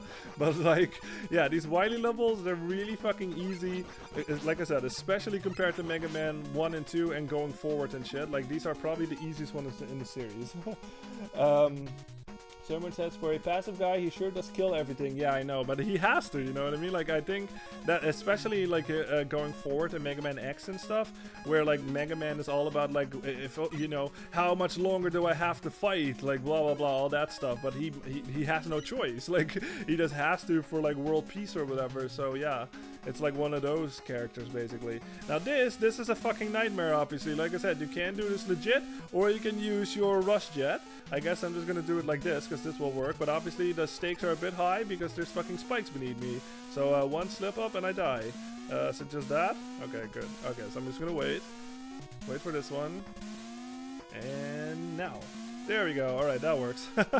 Yep, let's see, we're already at the end, so that was not that much at all. But obviously there's more levels, but yeah. Alright, let me just get this back. Alright, now that's full. Let's see. Jose says Mega Man does like to fight. Also, Mega Man has killed 22 bosses plus yeah, exactly. So it's like, yeah. Jose says Dr. Willy, get over here. Yeah, exactly. Soyborn says, in Mega Man's defense, he's literally in a world where like 3 people are good and everyone else is evil. Yeah, exactly. You don't really see a whole lot of, you know, and this happens in the Mega Man X series too, I think. Like, you don't really see a whole lot of humans in these games. Like, in these ones, you really only see, like, Dr. Light, like, Roll, and, like, a couple of, like, other characters. But, like, even in Mega Man X, and they talk about, like, the humans created us or something, so we have to, like, you know, we have to apply to their, or adjust to their rules and shit. But you barely see any humans, at least from the games that I've played. Like, don't see any humans. Like, they're all robots. So yeah, that's a bit questionable. All right, but yeah, this is going to be the boss of this stage. This is a really easy fight. All you have to do is just equip your Shadow Blade or something, and I think, yeah, all you have to do is you have to take care of these like turtle things or whatever they are, and its health will go down. So this was always something that confused me a little bit, because it's just like, I'm not damaging the thing that's actually fucking dropping the shells, but I'm still hurting it regardless, and it's dead. Just like that. So yeah. Jose says, I mean, doesn't like the oh, okay, yeah, I thought that's what you meant. Yeah, okay, autocorrect, yeah, that makes sense. Alright. Now, this is another track. Now this actually, I mean, again, you guys, like I did a bit of a rant about that one song in Mega Man 2, like Wily Stage 2 or 3, or I think it is. I hate that song. I can't stand that song. But at least this one is later on anyway. Like, we're gonna hear another Wily 2 song basically, and I think that one is much better. So yeah, that's another +1, I think, for Mega Man 3 in that sense, because at least all of the fucking tracks in this game I like, you know what I mean? And Mega Man 2 has that one track that I just can't fucking stand. So yeah. Well, we're gonna have to deal with this. These are the things that we saw on Hardman's level, obviously. So we know at this point how to deal with it. Just keep moving, basically, because yeah, these things are very fucking dangerous. And this is where you need, yeah, you do have to remember, guys, like, this is a thing basically in all the games. Like, not all of them, I think, but like almost all of them anyway. Like, the Wily stages are almost always a gauntlet. So every time when you do beat a level, it will not refill all of your weapon energy, as you can tell. Like, some of, at least my Shadow Blade is not completely full. So don't go too fucking all willy-nilly with all your weapons and shit, because you might need them in the next level. Now this is where you need a Rush Jet again. So let's do that. Whoa, the game is slowing down a little because it's getting too graphically intense. But yeah, again, look at this. You just get this fucking E-Tank for free, and there's another E-Tank right there. It's just like, it's just handing it out like it's fucking Christmas or something. So yeah, I've always found that really strange in this game. It's just like the fucking E-Tanks in this one, they just, in Wily Stage 2, like they just give them out like it's fucking like a holiday or like your Mega Man's birthday or something. It's really strange. Now, this room may seem familiar, and especially if I wait a second, yep, look at this, it's the Yellow Devil again. But this time we have the slide, so this is way the fuck easier. He was already not that hard in my opinion, but now that you have the slide, you don't have to jump over everything. Obviously you do have to, you do have to anticipate it, but yeah, fucking now you can just slide under everything. It also doesn't move as fast as far as I can tell. It does move quite fast, but I think it was a bit faster in Mega Man 1, but yeah, like I said, now that you have the slide, now you can just slide over that, and under that I mean, instead of having to jump over everything. And you can also, yeah, like I said, like this was a thing in Mega Man 1 also, I think. You can just totally see, like, graphically what particle is coming at you, basically. So yeah, no big deal at all, this fight. Obviously I'm getting hit a bit because I'm also talking, but yeah, this is a lot easier from Mega Man 1. The only thing that you don't have, obviously, this time is that pause glitch that I explained last time, where you could, like, sort of use, like, Elecman's weapon and press pause and, like, unpause and press pause, like, all over, like, all the time, and he will die, like, slowly. You can't really do that in this one, obviously. Whoa. And he's dead. Boom, just like that. Alright. Someone says, not that hard. In your opinion, Lloyd, yeah, this boss destroyed me more than any other Mega Man boss. Yeah, that makes sense. Like I said, I am an experienced player. Like, this is basically my favorite Mega Man game, so I have played this one the most, I think. But yeah, like it's not hard for me, but that's totally fair. You know what that reminds me of? That reminds me of back in the day when I was still playing drums and stuff, and I think it was one of the band members that sort of like advised me to like listen to like Lamb of God and stuff because of the drummer, because Chris Adler, like I'm not sure what he's doing these days, but like he was the drummer for Lamb of God at the time, and he was just like, yeah, listen to like some Lamb of God or something and try to play and maybe you'll get better, like shit like that, just to like help me improve.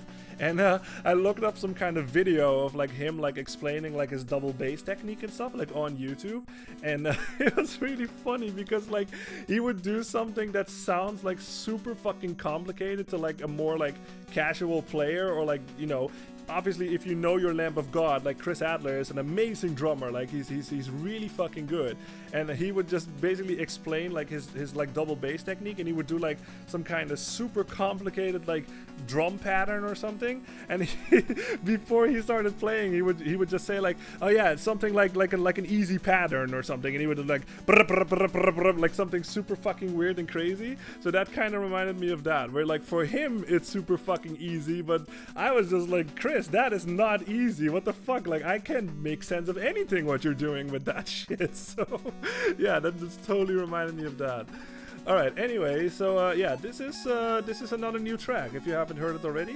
This is Wily Stage 2, and again, like I just totally gleaned over another one in Wily Level 1, but there was another spot that you can soft lock yourself, and this is another one where you could technically soft lock yourself. No, wait, can this thing kill me? He can. Okay, never mind. You can just get a game over and you can actually get out of here anyway. So this is not a spot where you can soft lock yourself, luckily. But because this is a new track, I just want to be quiet so y'all can listen to it, because this is another really good track. And my god, is it so much better than Wily Stage 2 from Mega Man 2. I cannot stress that enough.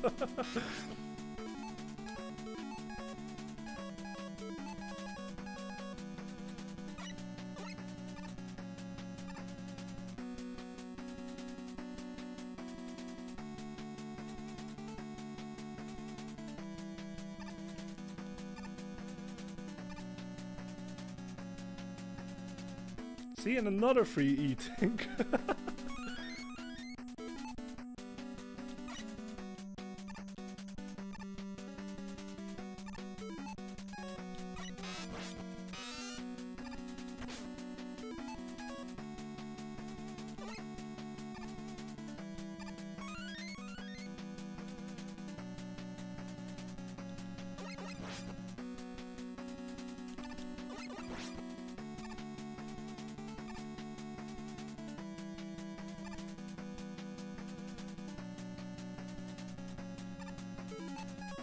Yeah, isn't that fucking cool? Like, this is another track that's a bit more driving, like, compared to the last one, but I just love how, like I said, like, it's a driving song or something. Like, it's just like, dun, dun, dun, like that.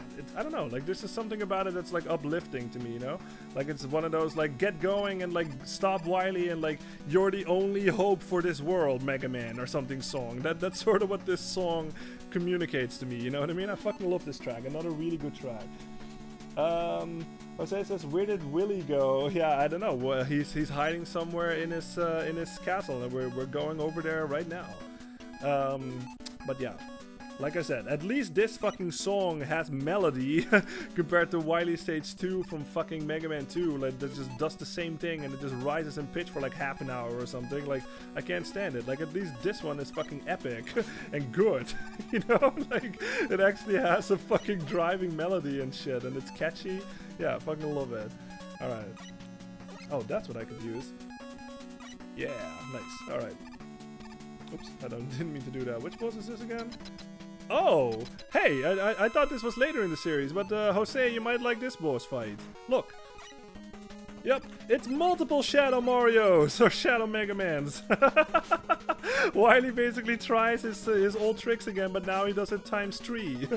So, no idea what his weakness is. The problem with this one is it's basically a guessing game, because you can't really see, as far as I know anyway, you can't really know which one is the real one. You just have to get lucky. Like, you can notice that you're shooting through them if it's the fake one. So, this really is just like a bit of a guessing game. Like, I just have to hope. Well, I got super unlucky on that one. It's twice in a row, like, on the top. Come on, really? Wow, dude, you gotta be shitting me. That is fucking amazing that happens 3 times in a row. There we go. Jeez. Alright, so yeah, this is all you have to do. Like, Wily is just doing the same thing that he did, but now triple times, basically. Just pelt him full with your bullets and he's dead. That works. Alright. Free Willy. Oh, dude, that's amazing. That was a movie, wasn't it? It was about, like, how do you call it in English? A whale. It wasn't a whale. It was an orca? Is that how you say it in English? Yeah. Wasn't that a movie? I've seen that as a kid. Free Willy. Wow. Jose says, time to roll out Shadow Mario soundtrack 3 times. Yeah, exactly. Servant is seeing triple. Yeah, he does. You have like 4 fucking Mega Mans like on screen happening there. I do like that though. It's quite funny. Like, this is Mega Man 3, I guess. So I guess Wily was just like, you know what? Let's just reuse that fucking idea that I had in Mega Man 1, but now let's fucking triple it. 3 Mega Mans fighting 1. Alright, let me refill my stuff. There we go. Let me refill this too, I guess. Rust Jet, why not? There we go. Yes, perfect. Hell yeah. Jose says, what in the Kage Bunjin? Yeah, what in the Kage Bunjin? Yeah, exactly. Alright, so this is basically going to be the level where we have to refight like all of the robot masters, if I remember correctly. But this time we have to actually work for it before we get there. So yeah, we can get some extra health over here. What is this? Oh, okay, well, I don't need that. Let me just refill this, I guess. There we go. But yeah, isn't this like... This is something that I just can't help but notice. Is just how, like... all of those like E-tanks like lying around and shit, they're just there for free, you know what I mean? Like, they make it like so easy for you to get E-tanks for some reason, even though this is supposed to be like the hardest levels in the games, you know what I mean? Like, you made it to Wily, you beat all of the robot masters, but these Wily levels, like, they're not hard, like, and they're not long either, and they just fucking splatter like E-tanks for free for everybody and shit. It's just like, that's always something that I was like, what the hell? Like, that is really weird to me.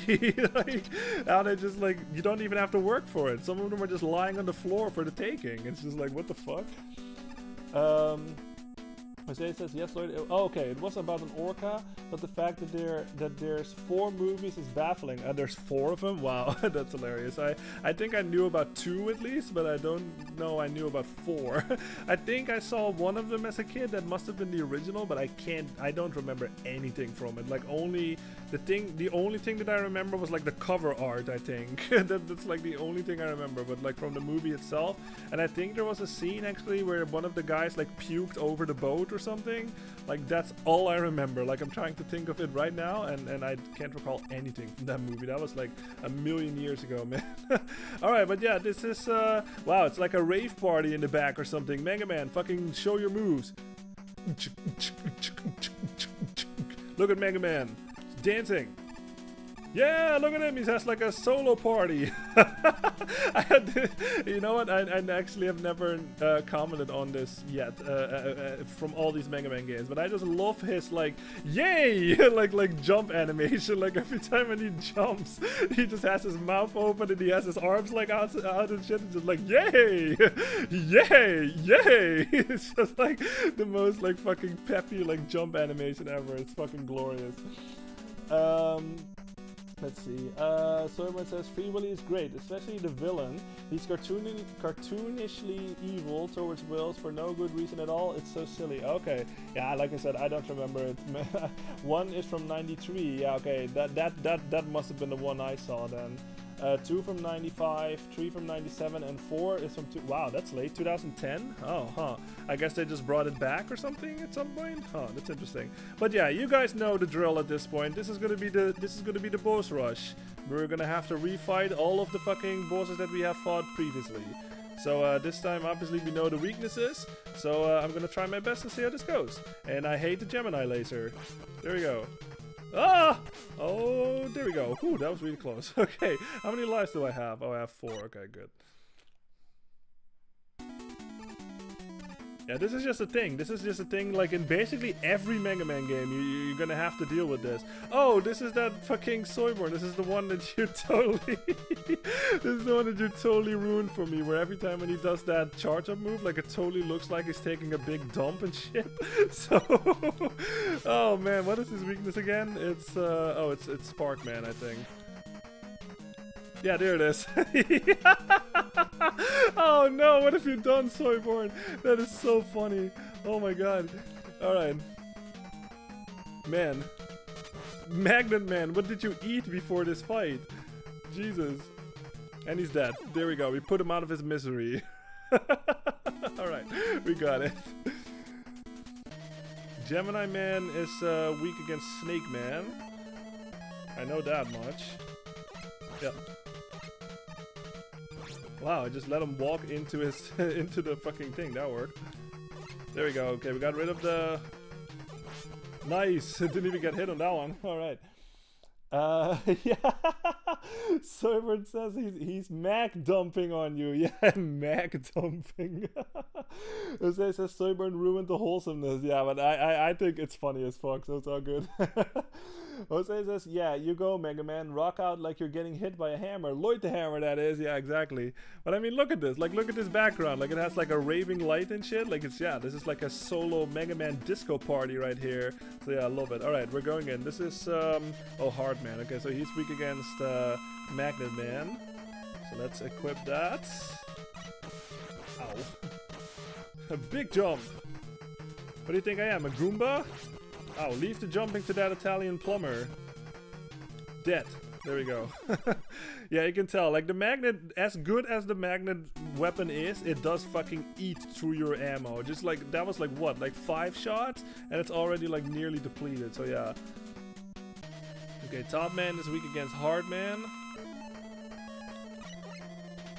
Just like that. That takes a lot of his health. And he's dead. No, one more. He totally blocked it. There we go. Now he's dead.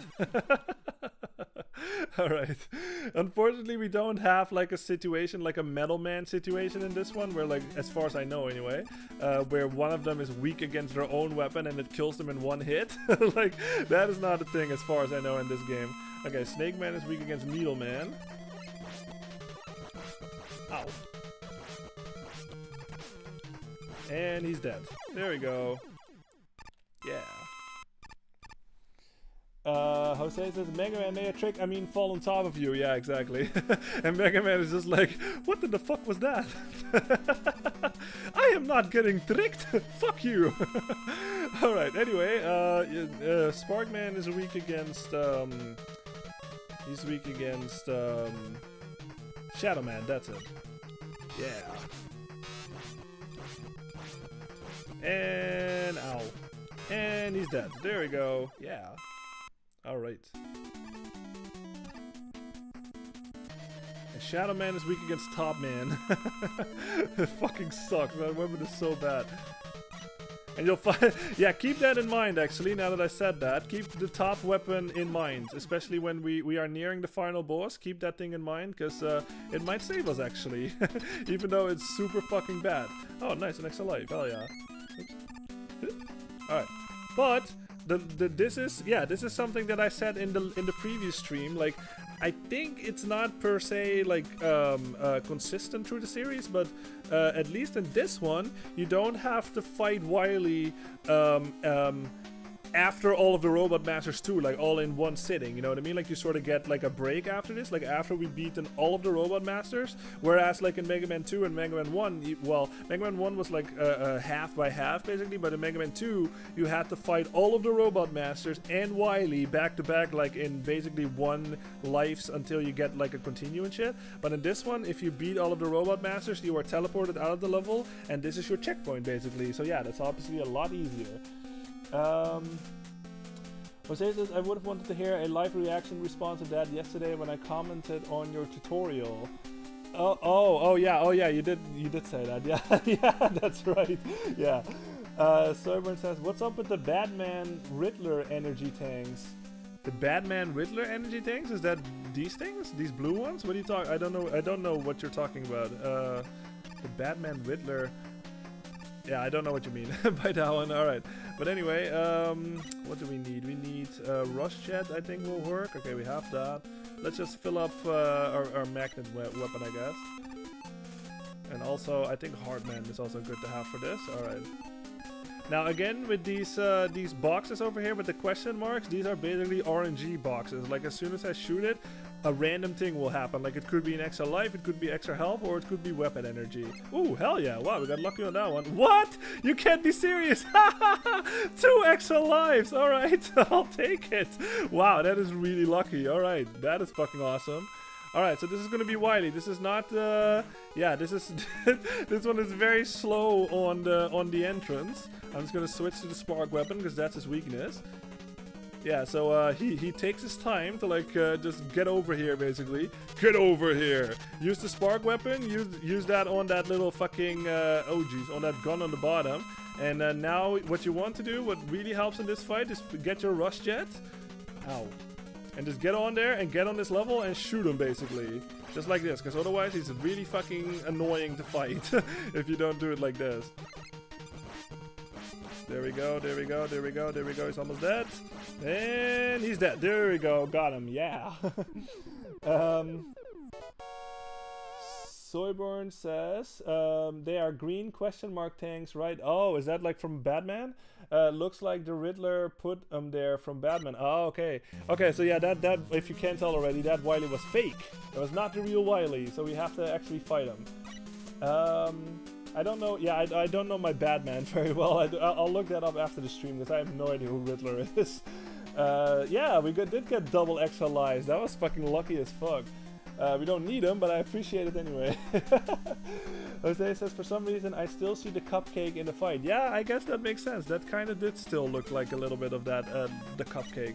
Now, this, yeah, you can tell, look at this. Like, there's not even a level in this level. Like, we are just right at the boss, and it also just fucking showers you with gifts, man. Like, there's like fucking health, yeah, there's health up there. There's weapon energy down there. There's an extra life. There's an E-tank. Like, I don't know. Like, this is just something that I always found weird when I played this game. I was just like, all of these Wily levels have been pretty fucking challenging, but like these ones, they're just like, they're just giving it to you. Like, you know, you don't even have to like do like a little extra like platform challenge or anything like that. No, it's just like right out in the open. You can just grab it and you can move on. It's really weird. All right, anyway, what I advise for this to have is half your Hardman, I believe, and half your Topman weapon completely full, because that's what the weaknesses are going to be for this fight. So I'm just gonna, I guess, might as well get it, might as well not waste it, I guess. I don't really need it, but might as well get it. See what this is. Okay. Gemini laser, why not? Let's see what that is. Oh, more weapon energy, alright. Let's get Rush Jet, I guess. There we go, alright. Yeah, I do have a lot of lives. Yeah, I have 8 lives right now. um, Jose says he's farming lives just to flex his skill on noobs like us. No, like I said, don't put words in my mouth, and y'all are not noobs. Like that, yeah. So I don't know. I do want to clarify this because like this is one of my only rules in these live streams and stuff. Like obviously, it's a very chill and like cozy vibe. That's what I'm going for. But like I don't like it when people put words in my mouth. You know what I mean? Like don't do that. Like that, I always think that's a little rude. So that is one of my rules. Like don't be a dick, obviously. Like y'all are very much not dicks. I appreciate that.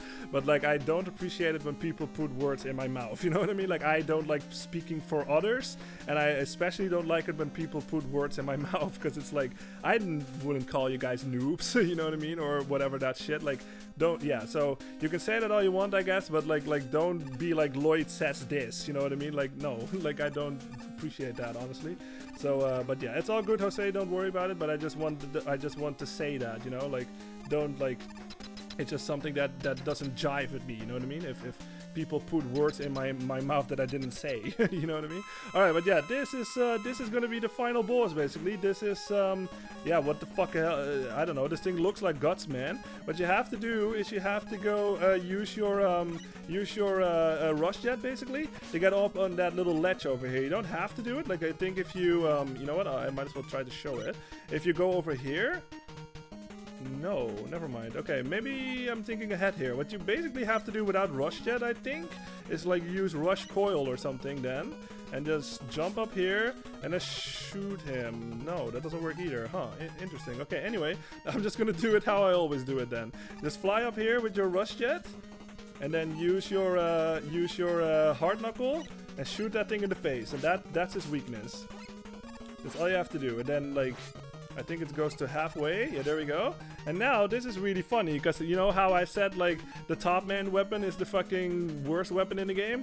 Guess what this thing's weakness is? It's the top man weapon, and if I do this correctly, he's dead. Just like that.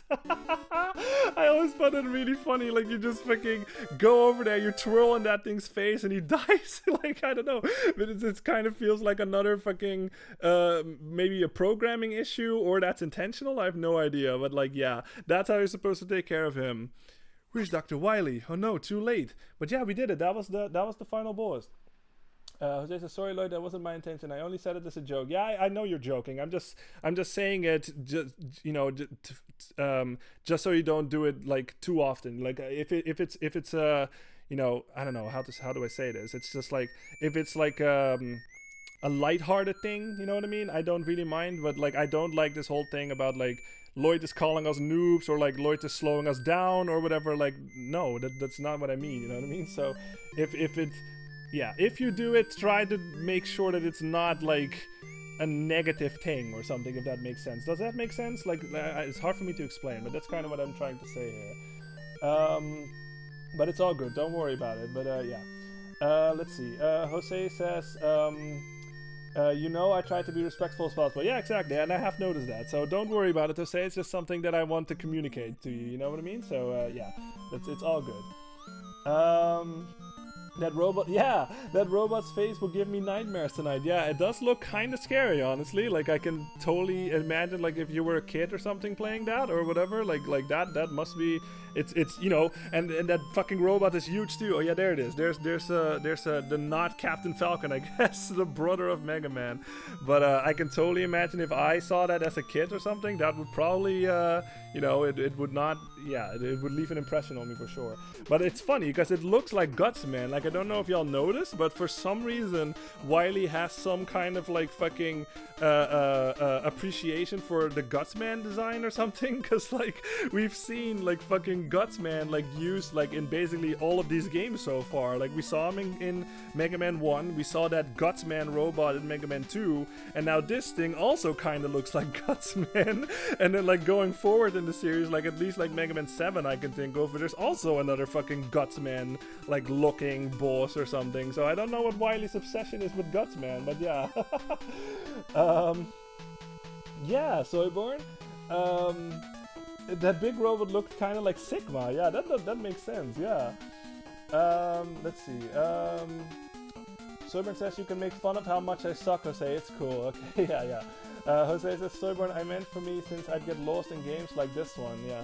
Soyborn says, that big robot looks, yeah, kind of like Sigma. It doesn't help, I was watching Attack on Titan and that face just reminded me of that. Oh, you know what? I've actually never seen that either. I've heard of it though, but yeah. Soyborn says, yo, is that Mega Man enjoying a view of Mount Fuji? It's snowing on Mount Fuji. I actually didn't notice. That's funny. I'll look back on that on the stream. But yeah, that was Mega Man 3, you guys. That was, like I said, like, I think it's a huge, like, I don't know, like they already made, like, a big improvement, like, on, Mega Man 2, like, from Mega Man 1 to Mega Man 2 and stuff, like, basically everything, like I talked about in my stream. But I think with this one, they went even beyond, which is especially appropriate if you think about Super Saiyan 3 and shit. But yeah, Mega Man 3, Super Saiyan 3. But anyway, yeah, no, I think they went like even beyond with this one, you know, like the control is even tighter. Like we saw, like, you know, from transitions, you know, like just the climbing looked a lot less clunky. The transitions to the screen looks from screen to screen looks a lot less clunky. Like the door opening, like it feels faster or something, you know what I mean? Like it feels faster, it feels smoother. The like I said, the controls are pretty much identical, I think. Like it might be a bit better for Mega Man 2, but not that much, I think. But it's a slight improvement, I'd say. But it feels natural, you know what I mean? Like there's nothing control-wise that I dislike about this, you know what I mean? Like Mega Man does not feel like Mega Man 1, you know, where he sort of like, it feels like he's walking on ice or something and he's like super heavy and shit. So that, and like the music, obviously, like that is a big argument, you know what I mean? Like, which is Mega Man 2's music better or Mega Man 3? I really don't know. Like it's really hard for me to tell. Like I just like all of them. The only argument that I have with that is like I think all of the tracks in this game are good, whereas that one track in Mega Man 2 I can't stand. So and there's like not a single one in this game that I dislike. But yeah, that and like fucking the slide, obviously, like the slide, man, that changes everything for me, you know what I mean? Like that's where, because of that, I find it difficult to go back to Mega Man 2, is because it doesn't have the slide, you know?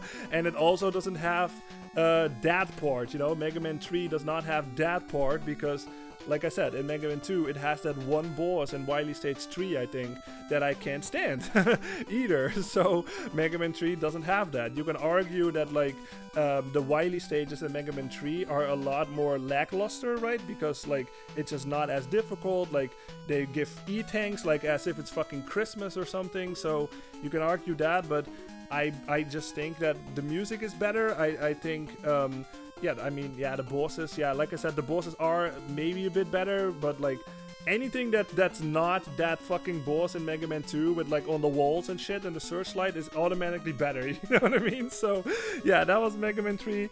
Very happy that I got to play it on stream, you guys, and thank you very much for being here, of course, because yeah, like I said, this is the one that means the most to me, you know what I mean? Like I love this game, like this is the one I played the most. That whole Doc Robot thing, like where you have to refight all of the Mega Man 2 bosses, I love, you know what I mean? Like a lot of people, or some people out there think that's padding and whatever, like it sort of drags this game down, but I like it, you know what I mean? I think it's a refreshing way to revisit those levels, and you also get to fight the bosses from the previous game, so it's like a little callback there too. So yeah, I think that's really cool. Like I said, this is the one that I played the most, this is the one that I go back to the most, because of basically everything that I'm talking about here. The music is fucking amazing, the graphics are fucking amazing, oh, don't do that. It runs really smooth most of the time, when it doesn't like override the system, where it's like too much for the system to handle, but like most of the time it runs really fast. And yeah, it's just a joy for me to play. So I'm very happy that I got to play this on stream. And yeah, thank you very much for being here, of course, everybody. Hey Pato, how are you doing?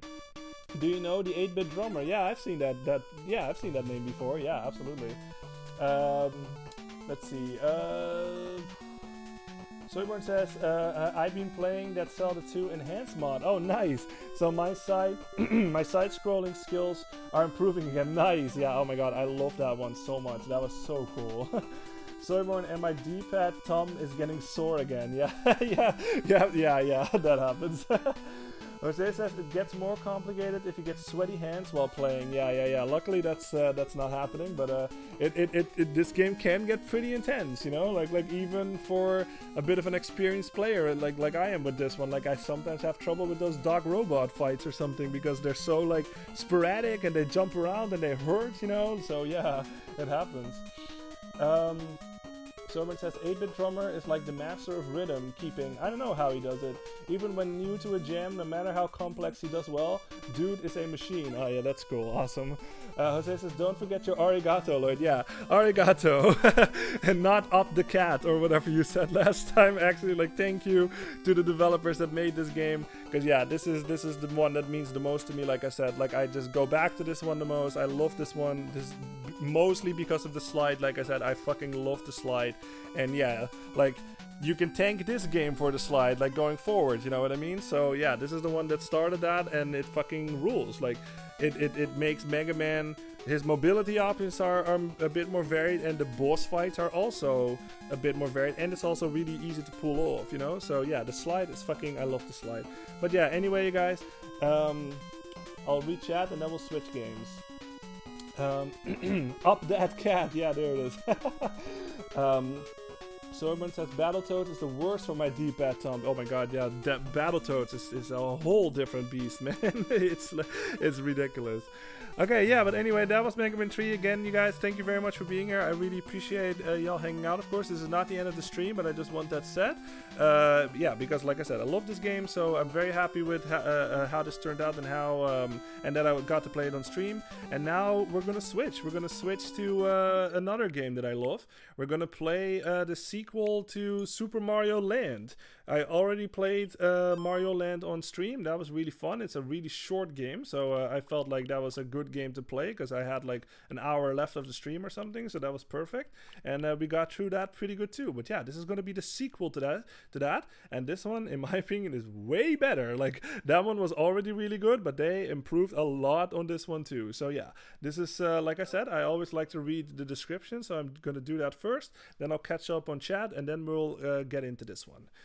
Super Mario Land 2, 6 golden coins. Temper Tantrum Tyrant seizes Mario Land. In his greatest Game Boy adventure, Mario faces off against his evil rival Wario, who has captured Mario Land and turned it into his private playground. To toss Wario off his ill-gotten throne, Mario must search new worlds for the 6 golden coins that unlock the gate to Mario's castle.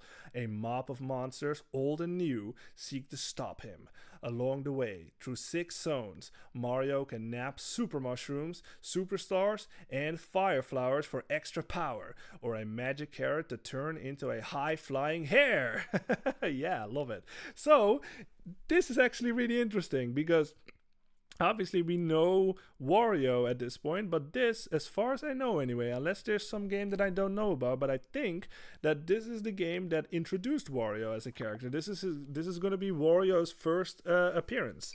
So yeah, let's go in. Let me read chat. Jose says, switch, get it? Yeah, exactly. I mean, it's one of those things that you can't, it's like an unintentional pun. Get it? Because he's playing on the Switch. Yeah, exactly. Soyburn says, you ever try to slide in Mega Man 1 and 2 even though you freaking can't? Yeah, like I do. And because I'm so used to it. No spoilers, please. I'll just get into the game and then I'll read your message. All right.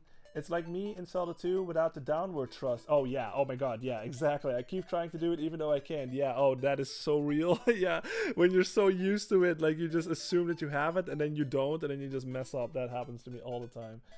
Soyburn says, magic carrot, lol, what the fuck? Yeah, we're gonna see it. It's really cool.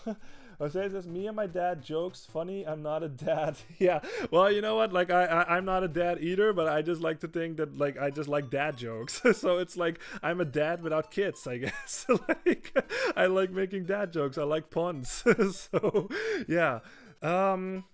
I am noticing that how's the sound for you guys, because I kind of feel like I should turn up the game sound a little bit more, because I'm noticing that it's not that loud.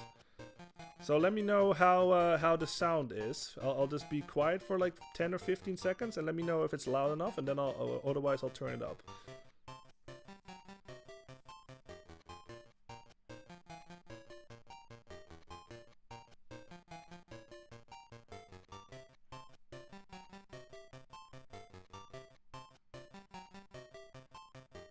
How's that sounding, you guys? Is that loud enough, or should I turn up the game sound a little bit? Especially when I'm talking like this. Like, can you hear the music at all, or should I like balance it out a little better?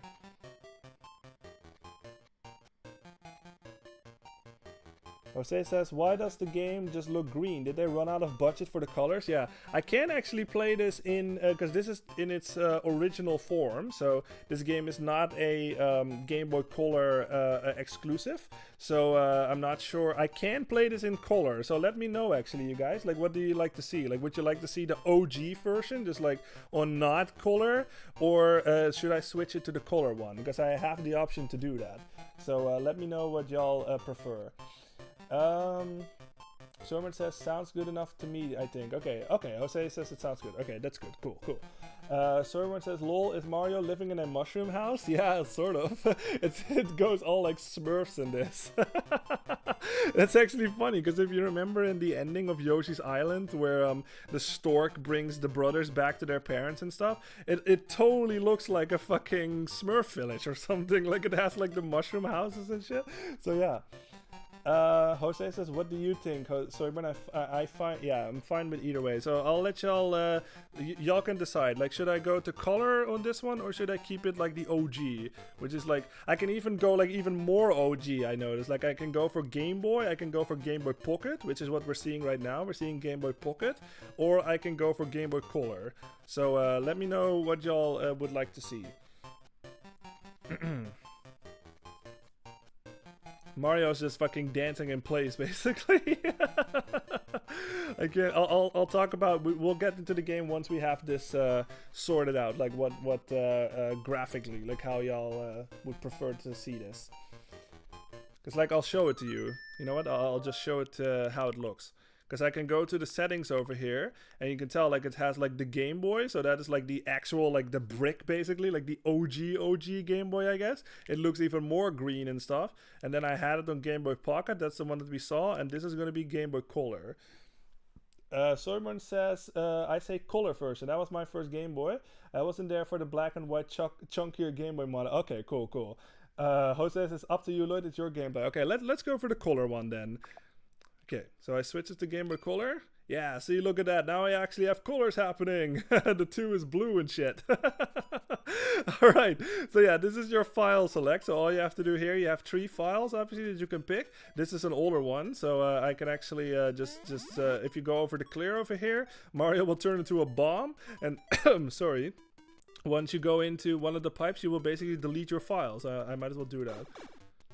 Boom, just like that. And now I just deleted that file. Alright. Pato says, hopefully you do more Mega Man Legacy Collections 2 in the next stream. Yeah, I will. Actually, I like my goal with the Mega Man stuff is I want to try to play through at least at least 4, 5, 6, 7, maybe 8. I'm not sure on 8, and 9 and 10 too. But I don't want to like play all of them like back to back. You know what I mean? Because it's like it's a bit too much. You know what I mean? Like I think for y'all to watch, but also for me to play. So I kind of want to space them out a little bit. So my goal here, like we played through Mega Man 1, 2, and 3 right now, and now we're just gonna play like a couple of other things for a little bit, and then I'll go back to the Legacy Collection, and then we'll play through 4, 5, and 6 or something. Like I think if I do it in threes or something, I think that would be a healthy amount. You know what I mean? Both for me and for y'all to watch, so you don't get burned out on watching me play Mega Man and shit. So that's how it's gonna go. So next time, I'm not sure when that's gonna be, but we're gonna play through this first in these next couple of streams, and then after a while, when I feel the Mega Man craving again, I guess, we'll go to 4, 5, and 6. So I will go back to it. Don't worry. Sorborn says, yeah, Bomb Mario. Yeah, isn't that cute? Like, it's very much like a precursor, I guess, to like Mario Odyssey in that sense. Jose says, what in the Mario Odyssey? Yeah, you said it. What in the Mario Odyssey? Why did you turn into a bomb? Yeah, exactly. That's how you're supposed to delete your game. Alright, but we're going in. So this is going to be Super Mario Land. Now you can already tell we're just going in. Just look at this graphically, like, if just compared to like Super Mario Land 1 and Super Mario Land 2, like, just look how fucking amazing. This is Game Boy, you guys. Like, can't stress this enough. Like, I don't know what year this came out, but look how good this looks for Game Boy, especially in color. I mean, graphically, like, especially compared to like Mario Land 1, Holy shit, it's amazing. I love these fucking angry, grumpy hills in the back, by the way. That little one over there is like super fucking sad. Like, Dad, can we go to the store already? And he's like, no, son, we gotta go to work or whatever. We gotta go home. That's kind of what these hills are doing here. Anyway, but yeah, it's a Mario game. So, obviously, it's another platformer, so the D-pad makes Mario go left and right. You have a run button just by pressing the B button over here, and Mario will run. The A button will jump, just like he always does. Like I said, this is a Mario game after all. So, yeah, he will jump a lot higher if you actually run and jump, as I'm demonstrating right here. Mario can actually duck in this one, just like he can in like games like Mario 3 or something, or Mario World. So you can actually duck, so if something is incoming, like height, you can duck under it just like this. You have, that's basically all you need to know for now. Obviously, these fucking, yeah, the question blocks, they will give me power-ups or coins. Coins are a bit different in this game. Like, as far as I remember, I'll show that off a little later. You can actually still hold on to shells just by holding down the run button. As soon as I let go, Mario will throw it. Let me see, yeah, there it is. There's a mushroom. Yeah, there we go. Now, this is a big difference. Remember, I mean, look at this sprite, first of all. Like, look how fucking good this sprite looks for a Game Boy game. Like, this is fucking almost as good as Super Mario World, you know? Like, and that's a far superior console, of course. So, yeah, I don't know what the hell they were doing with this game, but they pushed it to the limit, and it looks amazing, in my opinion. For Game Boy? Fuck, I'm impressed. Anyway, what you can do, now that we're big, obviously, this is another Mario rule that applies to, like, basically all of them. Now that we're big, we can actually break these blocks over here. But there's another thing that Mario can do in this game, is if I jump and I press down, this will happen. He will basically do, remember the spin jump in Super Mario World? Now Mario can also do that basically, but there's not like a button dedicated to it. You have to press down as soon as Mario jumps basically, but he can only do this when he's big Mario. So with this, you can obviously take care of enemies like a lot faster, just like that. He dies immediately.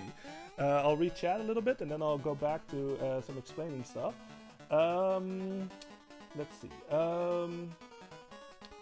Jose says, Mario, how dare you present yourself? Mario, how dare you present yourself only in green? That's Luigi's color. Yeah, I like that.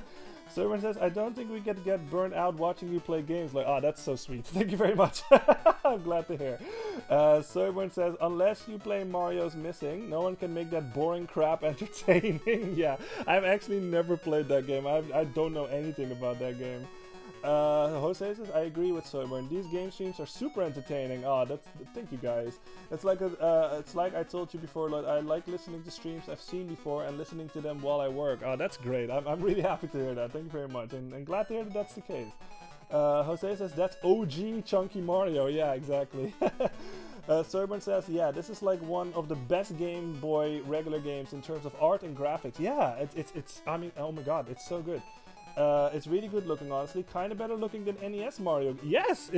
Are you kidding me? It looks way better than original Mario Brothers. Like, way better, in my opinion, anyway. But I gotta get a move on, because if you saw on the bottom right, you should be able to see it on the stream, on the capture, I mean. We have a time limit in this game, too. Yep. You hear that sound? That means hurry the fuck up, basically. So I'll go back over some more game mechanics in a little bit. I obviously don't want to die on the first level. That would be quite embarrassing. Let's hope that doesn't happen. Oh yeah, this thing, this is your equivalent of an extra life. Oh, you know what? That was in the original Super Mario Land. So it's not a green mushroom in this one, because obviously, like, this is on the... I'm playing with color right now, but, like, this was not a Game Boy Color exclusive game, right? So they didn't have colors at the time, so they had to communicate to the player that that was an extra life, and, you know, they couldn't make a green mushroom because they didn't have color. So they decided to, like, the extra lives is a heart in these ones, and that's yeah, that's shared with Mario Land 1. All right, I'll go. Let's see, because there's a lot more that I can talk about. I'll just get this real fast. I'll talk about this in another time. Because there's a lot happening in this game, and I just totally downgraded. I just totally downgraded. That's funny. All right. Anyway, I'll find a level, and then I'll talk about some more game mechanics. So I want to give y'all, like, the basic foundation of these games and this game and stuff. This is Tree Zone. All right. Anyway, so yeah, the coins, they are a bit different in this game. Like, as far as I remember, I'm not sure if you actually get like an extra life when you get to 100 coins. Like, they're actually supposed to be currency in this game. Like, there's a specific thing that you can do. Like, we have a lot more seconds in this one, I noticed, I think, unless the other one started with 502. But anyway, the coins are actually there's like a specific mini game that you can play, and that will net you a lot of extra lives, like depending on how many coins you put in, or at least like it improves like your chances of getting a lot of lives. So coins are a bit different in this game, and you may have also noticed that little meter like next to that Goomba icon that says ×5 right now.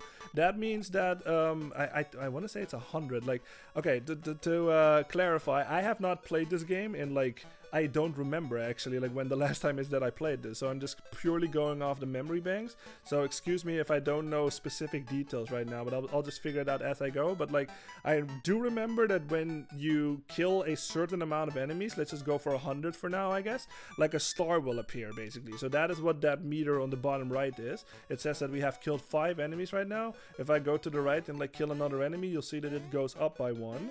I can't kill that thing. Let me see if I can find an enemy. There's one. Yeah, see, I killed both of those at once, and now it jumped to 7.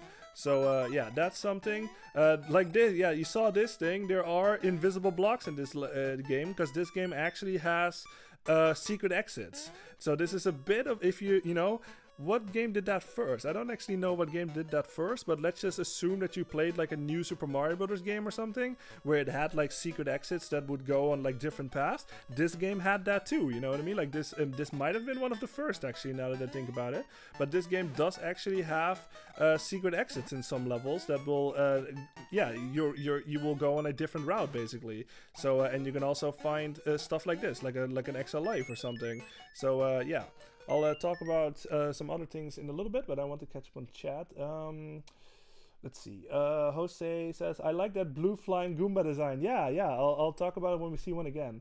Jose says, you ring a bell at the end of a level that looks better than climbing up a flagpole in later games. Yeah, that's a bit similar to how Mario Land 1 handled it. Remember how you had like 2 gates basically at the end, where at the top, if you managed to reach the top, you could play a bonus level, and the bottom basically just makes you go to the next level. That's basically what this is too. Like, if you hit that bonus, that bell basically at the top, then you will be able to play a bonus level, and you will be able to get like power-ups and like extra lives and stuff. So it's like a bonus level basically. Jose says you have to get 100 coins for the shine now. Yeah. Oh wait, wrong game. Oh my god, that would have been a nightmare. Alright, but yeah, what else can I talk about right now? Yeah, so because this is Mario Land again, we're gonna see a lot of fucking enemies that are a bit more non-traditional compared to like Mario and stuff. Like this fucking frog over here. Like, you know what? I actually have never noticed this, but this frog kind of looks like the frog in Yoshi's Island. I don't recall like what game came first. I want to say this one came first, because yeah, I think it's at 92, and Yoshi's Island was like 95 or something. But yeah, this thing looks very much like that actually. All you have to do is jump on him. That's all you have to do. Don't get hit by its tongue, because that will hurt Mario. Yeah, so interesting music thing about this game is this does the same thing that Mario 64 likes to do basically, where it has like or Mario Sunshine 2 actually, now that I think about it, which we have played on stream. Where it uses, it's like one song basically, but they make for each level, they have like 50 like variations or something. Like 50 is obviously over exaggerated, but like they have a lot of different variations for like the same song. It's like reimaginings and stuff. So I will let y'all listen to some of the music as we keep going, but I kind of want y'all to hear like the athletic one first, because that's sort of like the first one that you hear. That's the one that we heard like in oh yeah, this guy. Yeah, we got that hedgehog. That's like the track I think that we heard in that first level. But when we hear that again, I'll be quiet, and then I'll let y'all listen to it for a little bit. Now, the fire flower works basically exactly the same like it always has. Like you can just, it's the fire flower. Like if you have played any Mario level, any Mario games, and with the fire flower in it, it works the same as it always does basically. Only thing that's different is again, they did not have color at the time, so they had to communicate to the player that you are a different form, and Mario has like a little feather on his head, I guess. Like, I think it's really cute. So yeah, so now you can just shoot things with your fireballs, basically. It's really self-explanatory, I'd say. So yeah, let's keep moving. So this thing is a new enemy. This is a fucking mole drill thing or whatever. All you have to do is jump on him and he's dead. Or you can shoot him with your fireballs. Alright, let me read up on chat. Let's see. Jose says, yeah, I remember those gates while being chased by football clowns. I remember those gates while being chased by football clowns. Are you? Oh! You're talking about Super Mario World, maybe? Yeah. Okay. Yeah. Yeah. Okay. I see what you're. I think I know what you're talking about. That's funny. I actually meant the one in Super Mario Land, but that works too. Yeah. That has a gate. Now there is something actually interesting, if I remember correctly. I think you can do this. Yep. So if you have the big Mario form, basically you do the spin jump, you can actually fucking activate these question blocks like even from the top, just like doing this. And yeah, you can use them to jump higher, like strike them from the bottom. Not in this one. If you have big Mario, you can activate them from the top and shit. So pretty cool. Alright, I'm just gonna keep moving because you can tell the timer is running out and I obviously don't want the time over. Again, like you heard it in the last time when the time was running out, whenever it reaches the 100-second threshold, a little jingle will play to like communicate to the player that you have to hurry the fuck up, basically. Because if that timer reaches 0, then you will lose a life. You can see Mario's lives in the bottom left. We have 7 right. Yeah, there it is. And now the music goes faster. Yeah. Oh, you know what? That is really interesting. I actually did not know this, but the music totally changed to the athletic team, even though the original track that was playing here was not the athletic team. Huh. That is really interesting. I never knew this. I guess it by default just changes to the athletic team whenever the time is running out. Huh. Well, I learned something new. Alright, anyway, so like I said, I'll just not... you know what? I will actually. I will get this thing so I can explain what that bonus room is. Alright. So again, every time when you touch that bell, you will actually get a bonus level. If you don't, you will just move on to the next level. Now this one, you can tell on the top, like that this is, how do you even explain this? But like we saw that in Mega Man X, basically, there was that spider boss that was happening, where every time, if I hit one of these things, like a little spark thing will basically go up, and every... how do you say this in English? Every line that it hits, I guess, it will go over that line, basically. And these little pig things, or whatever they're supposed to be, or mice, I guess, they will basically block the way. So this is just purely a chance game. I'm just gonna hit this one or something and see what happens. Okay, it just goes all the way, so we will get an extra life on this one. See, so it just every turn that it can take, it will take, and then you will get whatever item you get. So this is purely a chance game.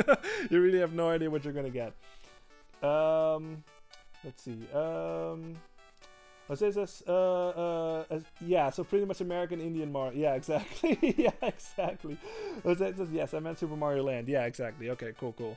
Okay, anyway, now I want to go back out of here, because this is something that maybe you've noticed, but like, look at this. Like, we're in a world right now. Like, I can technically, this is so like on Mario, you know, like especially in this era of Mario. Like, Mario was always very much like Mario World in that sense. It's a bit like this, but yeah, Mario World was before this, so I think Mario World did it first. But you know, if you played like the original Super Mario Brothers or Super Mario Brothers 2 or Super Mario Brothers 3, all that stuff, it was very linear, you know what I mean? Like Super Mario 3 to a certain extent, because you could like not play certain levels, but still.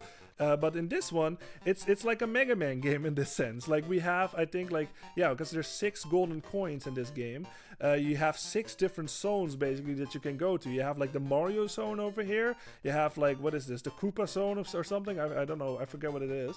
And you have like this like witch zone over here. I think it's called Pumpkin Zone. You can go over here. You have that moon over there that we can get to. You can go over here. So there's I don't know. It's a bit of a Mega Man situation here where you can just totally fucking pick whatever you want to play, you know what I mean? There's not like 1-1 and then 1-2 and 1-3, etc. until World 8. You can just fucking do whatever you want to in this one. You can just go into a world or something like I just did on this one, and then just like mid-world you can just decide, you know what, I want like a different like environment or something. I just want to go like see what's over here or something. So yeah, this is very fucking on Mario in that sense, you know what I mean? Especially in this time era where this one is even more like open world-y compared to like Super Mario World, you know what I mean? So I think that's really cool. Um, let's see. Jose says, I'm waiting to see Luigi's Mansion Zone. Yeah, Luigi's.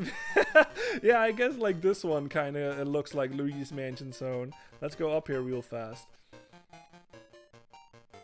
Yeah, this one. This one kind of looks like Luigi's Mansion Zone. Look, Pumpkin Zone. Yeah. We have a fucking witch flying. And all of them have different music too. Now this is another medley that I did. This was a medley like in fucking like year 1 or something. This is 6 years old at this point. And for some reason it became like one of my most like viewed medleys. I have no idea why. But like, yeah, I did do a medley of this game and that was super fun. Especially because like I said, this game utilizes that technique that they like to do. Where it's like basically one song, but they like make like a couple of variations on it, like going into the game basically, or into the game. It's like the melody you will never forget because like that melody always comes back, you know what I mean? But they just have like different variations of it. So yeah, but like I said, like how cool is this? Like how fucking un-Mario is this that you just can go anywhere that you want to really, and you can just fucking you can just basically just go wherever you want and just play the levels in however you feel fit, you know? It's fucking cool. Now, this is Mario's supposed castle. Like, the whole story in this game is that, like, there's actually, and this is also kind of on Mario, I guess, but there's actually some continuity in this one, because this is Mario Land 2, obviously. Remember in Mario Land 1, Mario went over to Sarasaland, or however you're supposed to pronounce that, to go save Daisy, basically, and while Mario was over there, Wario basically took over Mario's castle. Like, this was supposed to be Mario's castle, but fucking you can see him walk on the top right there. That's Wario. He fucking, in Mario's absence, Wario just totally fucking broke into Mario's castle and just took it over, and now just Mario has to like collect all of these like 6 golden coins, I guess. Like these are the empty slots that you see here, to get back into his castle and boot Wario out of there basically. So it's quite an interesting thing that there's actually some continuity happening here. Jose says, well then, in a way, it's kind of like Sunshine, where some areas you can play. Yeah. And you can play in any order you want. Yeah, exactly. It's a bit, like I said, I feel like this one is a lot even more sort of open worldy, like I said, because you can just do this from the start, you know what I mean? You can just from the start, but besides the first level, I guess. But once you're through the first level, then you can just fucking pick whatever world you want to best first, and then you're good. Or tackle, that's what I'm trying to say. Yeah, you can pick whatever level you want to tackle first, and you're good. So it's fucking, I don't know, it's really cool. Jose says, I just call it Daisyland. Yeah, that works too, Daisyland. Sorburn says, that Wario guy, lol, he sounds like a real jerk. Yeah, have a rotten day. Excellent. Good luck. I love Wario. Like, that's probably my favorite Charles Martinet voice. Love it. Jose says, Mario just wants to talk to Wario about his castle's extended warranty. Yeah, exactly. So, yeah, so that's the name of the game. That's the plot of this game, basically. It's just like Wario took over Mario's castle. We have to go to all of the zones to get the 6 golden coins, and then we can enter our own castle, and then we can fucking kick Wario out of there. Now, what this is basically where your coins are gonna come in, because, yeah, you can tell, this is like a bit of like a mini-game thing that's happening here. So, depending on how much money you have, you can only hold up to 999 coins. It will not go over that. Depending on how many coins you have, I think it will just like improve your chances on like getting extra lives or something. Because if I pick like this one, for example, like the cheapest one, let's just go in this, like a little slot wheel happens over here, and I just have to press jump, and that little bird thing that's going up and down, it will stop, and like its beak will like point to whatever we get basically. But you can tell like there's like power-ups on the list, and there also was like a little witch on the list, so you can't really get extra lives with this one. Like the more you pay, like the better your prizes are basically going to be for this. That's how this works. So I'm just going to press A and see what happens. Okay, we got what we already have, but okay, still not too bad. Alright, but yeah, that's basically how this works. Like, I'm not quite sure, like I don't really mess around with this all too often, but that is basically what your coins are for this game, is you can go over here and you can net some extra lives, you can net like a power up, but there is a bit of a luck base to it, so yeah, it's, I don't know, it's not the best thing ever. Let's see. Jose says, I still wonder what did Mario do that made Wario hate him so much? Yeah, from what I can tell, like they grew up together or something. Like I don't know. This is some manga stuff again, but like from what I picked up over my time, like I think they grew up together. Like they were in elementary school together and maybe in high school and shit. And that's probably where some kind of rift like happened between them or something. It was something to that effect. All right, but yeah. Anyway, what else can I talk about? So you have like, yeah, these ones you also notice, these are sort of like also levels, but they're not per se tied to a world, I guess. Like remember how you saw that like 05 on one of that file that I just had, one of the files that I had, like on the file select screen. You basically, every time when you beat a level, there's like a certain amount of levels in this game. I think every time when you beat a level, it will go up basically. So that's your indication if you are trying to go for 100% or something. Like I guess I'm gonna try. Like I'm not sure actually. Like I really have not planned this one out because I haven't played this game in so long, so I'm not quite sure, but I'm just gonna try to get as many levels as I can, I guess. Let's just go for that. But that is something that you can do if you want to try to go for 100%. You have to beat all of the levels obviously, and some of these are just like scattered on the world map, just like this one. So let's just go in and see what it is. Okay, this is an oh, there's the Grumpy Hills again. Yay. Oh, there's that flying Goomba thing. Hell yeah. All right, anyway, this is the Athletic team, so I want to let y'all listen to it because this is a really cool track.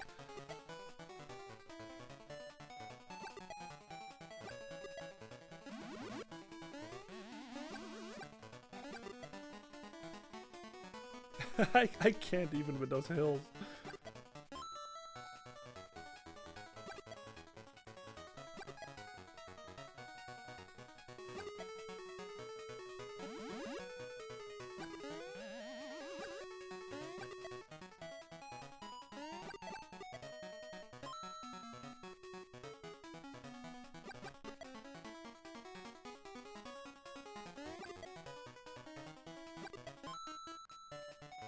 Yeah, isn't that cool? I love it, man. Like that's such a like a hype track. Like I think it's hard to compare. Like I think because Mario Land 1 had such amazing music too, right? So let's just say that they're both amazing. Like I really can't pick like a favorite. Like I think like Mario Land 1 has amazing music too, like as I talked about it in my playthrough, and this one has amazing music too, you know what I mean? So let's just not even try to like compare them. Let's just say both to me at least are super good. So yeah, but we're gonna hear like a lot more variations on that track. So every time when we hear a new track, I'm just gonna be quiet so y'all can hear it. But yeah, let's just go back into the tree zone. Yeah, and also like all of these map of different sections in the world, like the different worlds have, of zones I should say, have music too. So I'll just be quiet and let y'all listen to it for a little bit. It's not that long, but it is pretty catchy.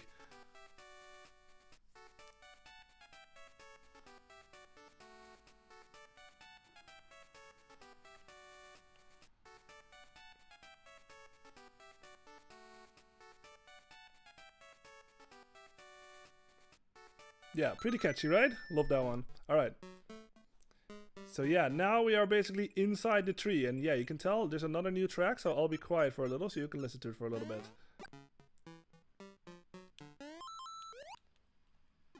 Look at this weird thing. It's like a cowfish or something with horns.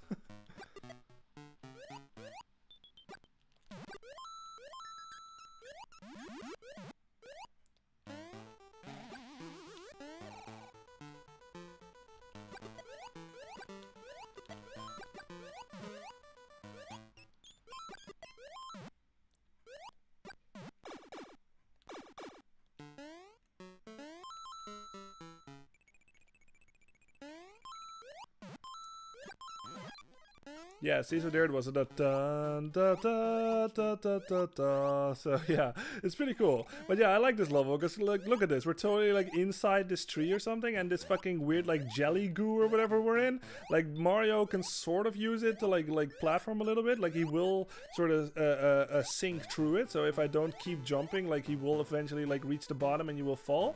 So you can sort of see this as like pseudo water, I guess. Like you can just fucking use this and you can just go up or something. It's pretty cool, but you will move a lot slower, obviously. All right. Let's see. Jose says, I thought Mario and Wario were cousins. Maybe? Yeah, I don't know. Like I said, I don't know my lore very well, like with those characters. That sounds familiar too. Maybe they are cousins. I'm not sure. Jose says, that soundtrack sounds so peak. Yeah, I'll never understand how fireballs can work underwater. Yeah, exactly. I've always just assumed that they are like magic fireballs or something. I don't know. Like the magic can just fucking traverse through the water. It's fine. Alright, but yeah, what you have to do with yeah, these fucking like abominations over here, whatever they are, I think you can jump, like if you land on them they will die, but you can also obviously use your fireball. There's actually a branching path over here. You can either go down or you can go to the right. I'll just go to the right because there's another enemy that I haven't talked about yet. Yeah, this is basically, remember those Koopa brothers in the original Super Mario Land? Like how when you jump on them they fucking explode and shit instead of like a regular Koopa brothers that Mario knows from the Mushroom Kingdom. These are basically the equivalent of that. If I jump on it, it will just become a bomb and it will explode. Yeah, just like that. So obviously don't linger around because that explosion will actually hurt Mario. So yeah, don't do that. Alright. I'll just go through this level. And I will show you when we get to the end. Oh jeez. Yeah. Oh, don't worry about it. This is not Mega Man. Mario can actually take spikes. Look. Yeah, he does get hurt, but he does not die immediately. And this is another game where this differs between the series, where sometimes when Mario gets hit when he has a power-up, he goes right back to his small form, but not in this one. He actually goes back to his like Super Mario form, basically, like Big Mario. So you don't have to worry about that. You only do lose your power-up. But yeah, and this is another thing that's quite impressive for Game Boy, because like usually you know, because it's such a limited like system, usually like if you off screen like a thing or something, it would usually disappear. But no, we fucking went like all the way over here and that fucking fire flower is still up there. So yeah, pretty fucking cool. This is another game that they, you know, they push the limits of the system. I mean, just looking at it graphically, that should be fucking clear, you know? Like look how like again, I just think this game looks amazing for Game Boy. It's like holy crap. Like I'm very impressed. All right. Let me read chat real fast. I'll go down and make sure I don't die. There we go. All right. Let's see. Oh yeah. We will see the carrot power up in hopefully soon. Definitely this stream. Jose says those fish are just cow Goldeen. You know what? I thought they reminded me of something, but I could not place it. But they totally look like Goldeen. You fucking nailed it. That is or Sea King or something. Wow, that's funny. Let's see. Soyman says Mario's jumping off of water. Lol, what the fuck? Yeah, Mario got hit by spikes. It's neutral. Yeah. So this is actually not supposed to be water. Like I think this is just supposed to be like tree sap or something. Like we're inside a tree. So I don't know what the fuck this is supposed to be. I don't know my tree fucking biology or whatever you call that like very well, or the insides of trees. I think this is just supposed to be that. Like it's some kind of like gooey tree juice or something. I have no idea. All right. Anyway, so yeah. So so this is basically like every time, yeah, obviously you can tell the goal. So this is where every time they have like a little mini challenge, and then you can hit the bell if you want to. And like I said, if you don't hit the bell, you will just go through the door and you will go to the next level. But obviously, I want to see if the other one can show up. Let me see if I can do this. There we go. Yeah. All right. Let's see if the other one shows up this time. Yeah, perfect. Alright, so this one, yeah, you can tell this is like, how do you call this? God, I always blank on this. It's, the claw game, I think is how you call it in English. It's basically like that arcade game where you have to, like, they have, like, those plushies and stuff, and you have to, like, guide it and shit. With this one, all you have to do is press A. Like, this thing is moving on its own. I just have to time my A, and hopefully it will grab a thing that I want. Let's see if I can go for the magic carrot or something. Yeah, I got it. Okay, good. Now, if you don't want it, like sometimes you get something that you don't want, you can actually, when that thing is coming at you, like with that item, if you press the left button, Mario will just leave, basically. So you don't, even if that claw grabs something that you don't want, you don't have to actually get it. You can just leave and then you just don't get it. So yeah. All right, but yeah, we have a new power-up. This is like the game said, it's the magic carrot or something, and this thing is broken as fuck, yo. It's like it's not quite as broken as the cape from Super Mario World or something, but you can tell like Mario has like little like wings on his head basically. If I jump, I can do this. Look, if I can I hold it down? Okay, I can hold it down. You can hold the jump button down and Mario will slowly descend. So you can, this is excellent if you want to make a big jump, obviously. It will make your platforming life a lot easier. But the fucking broken thing about it, and I just noticed it already, if you, instead of holding the button down, you can tell like Mario like in a, not that fast, but not super slow either, like he slowly descends. But if you actually fucking tap it, this will happen. See how Mario is basically like fucking not even descending like he is now, but if I do it faster... Yeah, see, like he's basically like fucking stationary in the air. So it's just like you can just fucking fly over the whole fucking level or something. Like I think the level design in this one is a lot less like flexible in that sense. So it's not as easy to do like it is in like Mario World and shit, where you can just like fly up and just fly over the whole level and just fucking skip the whole thing.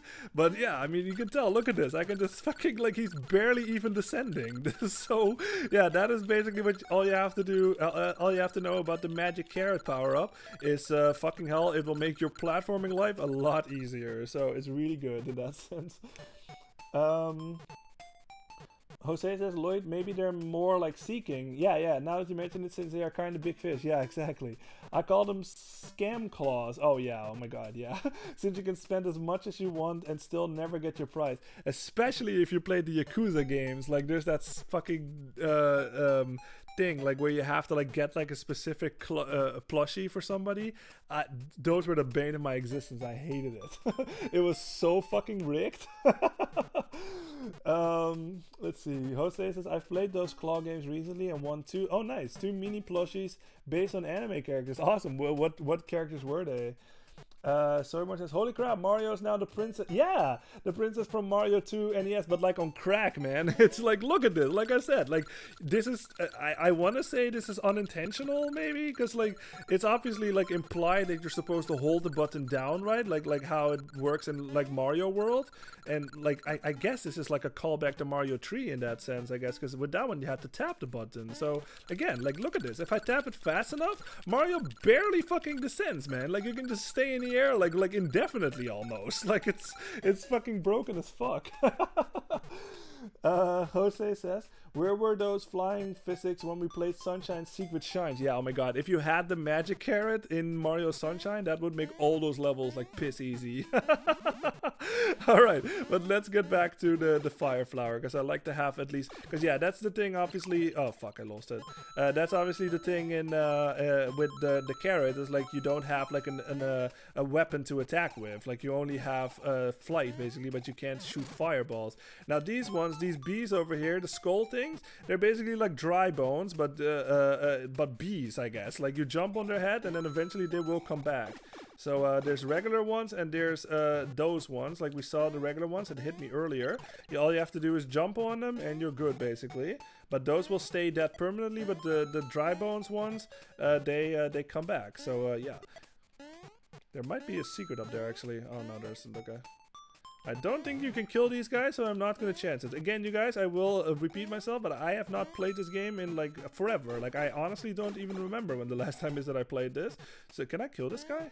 I can, okay, yeah. Obviously I can't kill this guy because he's full of spikes. So yeah, like I said, I honestly have no idea when the last time is that I played this. I saw, oh, I need to hurry up. I saw that it said on the file over here that I have played this like for like 15 minutes or something. So I don't even think I've ever replayed this like all the way through, like on this like Switch NSO thing. So this is really interesting for me because like I said, I have played this game multiple times in my life, but it has been years. So I'm just sort of slowly, as I play this, I'm gonna recall like a lot of things. So that's quite nice for me. Alright. So that's why I said that I'm not quite sure like if this is going to be a 100% playthrough or not. I'm just going to try my best to like do as much as I can and then we'll just see. Alright, I want the bonus level. There we go. Got it, yeah. Jose says, I don't think you know... oh, let me just do this real fast. What did we get? We got... oh, nice. We got the magic carrot. Sweet. Jose says, I don't think you know the characters, but the animes they're from are Spy X Family and My Hero Academy. No, I don't know those characters, but I will look up the characters, or like the anime. That sounds interesting. But yeah, okay, so technically, again, this is where this game gives you the sort of the freedom, I guess. I could just go to the boss and just call it a day, basically. You don't have to beat this level. Like, this is a branching path, really. But like I said, I'm gonna try to beat as many levels as I can, but this is something that you can totally do. If you just want to replay this game, you want to get a move on, you want to get these coins as fast as you can, no need to play all of the levels in the world. So, again, very on Mario in that sense, but I like it for it. It makes it unique, you know? Alright, we're going in. Okay, we have heard this track before. No, we haven't actually. I'll be silent a little so you can hear it.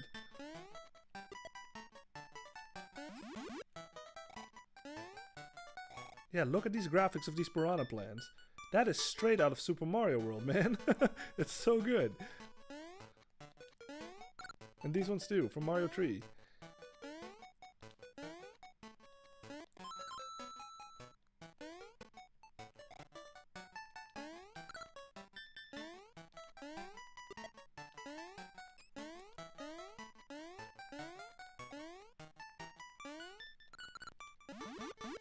Oh yeah, so what this is a money bag, basically. When I get this, I think I will get 50 or 100 coins. Let's see. Yeah, 50. So yeah, fucking love that. Okay, anyway, so yeah, you can tell, like, there's like visually, like, this game is amazing, man. Like, look at those fucking, this is Game Boy again. Like, I'm just so fucking impressed by the fact, oh yeah, these guys, you can't actually kill them. As soon as I get near them, they will fly away. Maybe you can kill them with your fireballs, actually, now that I think about it, but you can't really jump on them as far as I know. Don't worry about those things, they're harmless, really. These guys, the ants over here, yeah, they really don't do much. Like, we will see different variants of these guys, or variations, but these guys are basically just like Goombas. They walk from left to right, all you have to do is jump on them and they're gone. Alright.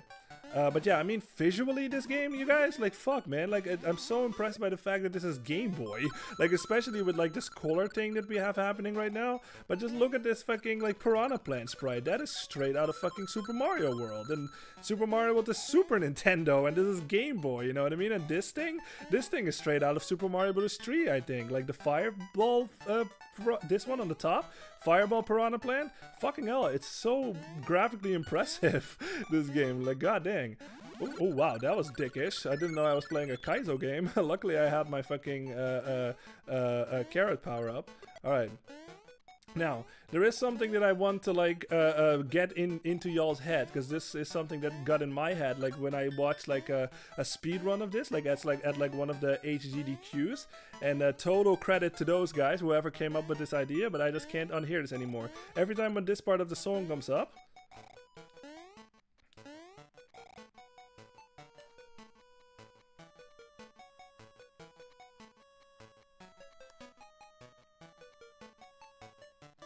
that part. So this is a thing that I just want to plant in y'all's head, because I think it's super fucking cute, and like I said, all credit to the ones that came up with it, but they like to add the words "let's do the cha-cha" to that part, so it goes like this: let's do the cha-cha, let's do the cha, let's do the cha-cha, let's do the cha, let's do the cha-cha, let's do the cha, let's do the cha-cha, let's do the cha-cha-cha-cha. I don't know, like, when I saw that, I was like, that's the cutest thing ever. So, ever since that, like, I can't hear this song anymore without that. So, all credits to those guys that made up that idea. I love that idea. Like, let's do the cha-cha.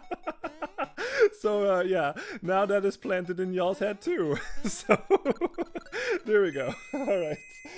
Alright, let's see, Jose says, I think if you do this, you will always get something. Yeah, okay, well, we already have that. So, yeah, I just moved on.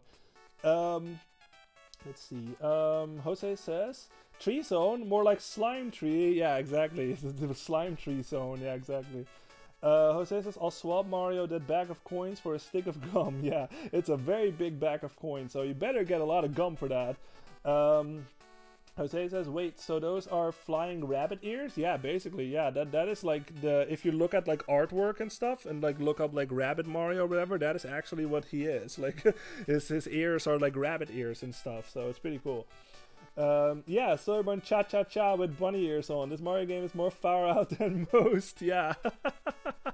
Alright, but yeah, we're going into what's going to be our first boss in this game. Like, this game does have bosses, just like Mario Land 1 has. But there's actually a whole level to it this time. Oh, you know what? That was also in the original Mario Land. What the hell am I saying? No, yeah, it's the same as Mario Land 1 in that sense. This game, all of the zones have different bosses, and there's a whole level that you have to traverse through too. Yeah, I mean, again, like Jose pointed it out earlier, but look at this fucking sprite. Like, again, you guys, like, compared, like, just like side to side, like Mario Land 1 to Mario Land 2, and like graphically, it's like night and day, man. It's just like, what the fuck? This is so fucking clean, man. Look at this.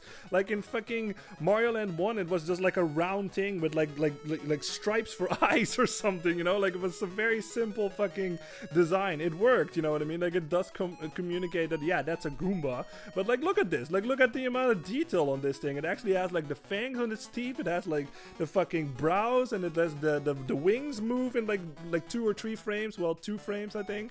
So yeah, it's fucking, this game is graphically so fucking good. It's I don't know, I'm just very impressed by it.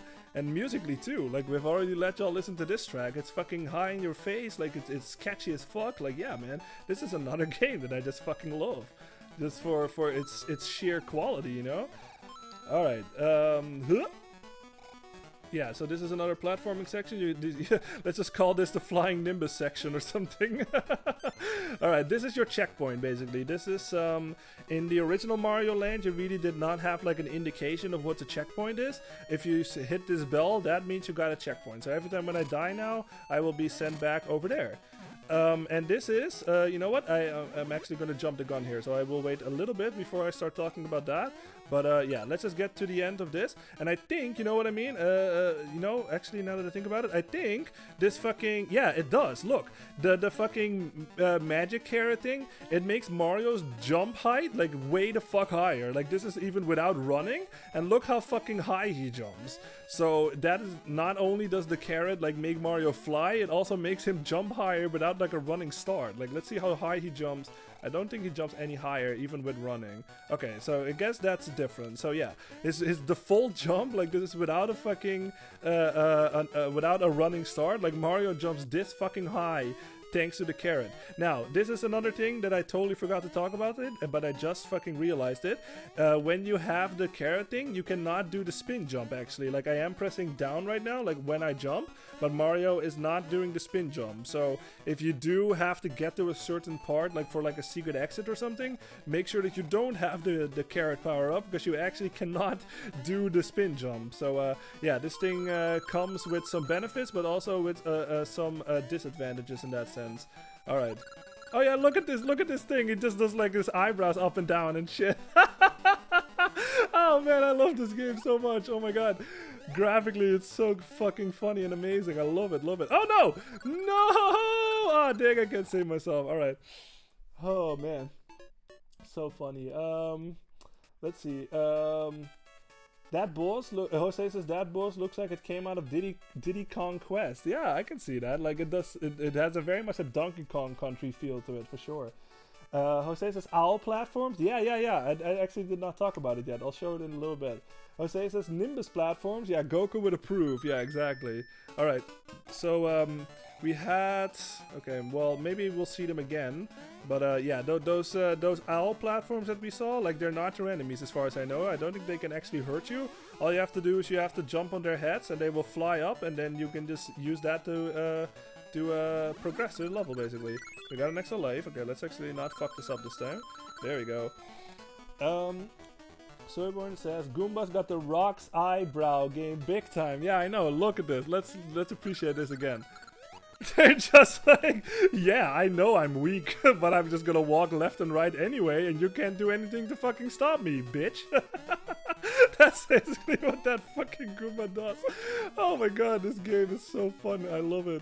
Okay, anyway, one of my favorite things so far that we've seen is that grumpy hill in the back. That just kills me every time when I see it. Alright, this is gonna be the first boss. Love that. That was something as a kid that I always found so cool. Whenever you like get to a boss and it does that music thing, like da da da da da da da. It's like very much like, oh yeah, this is a boss fight. You better get fucking ready, man.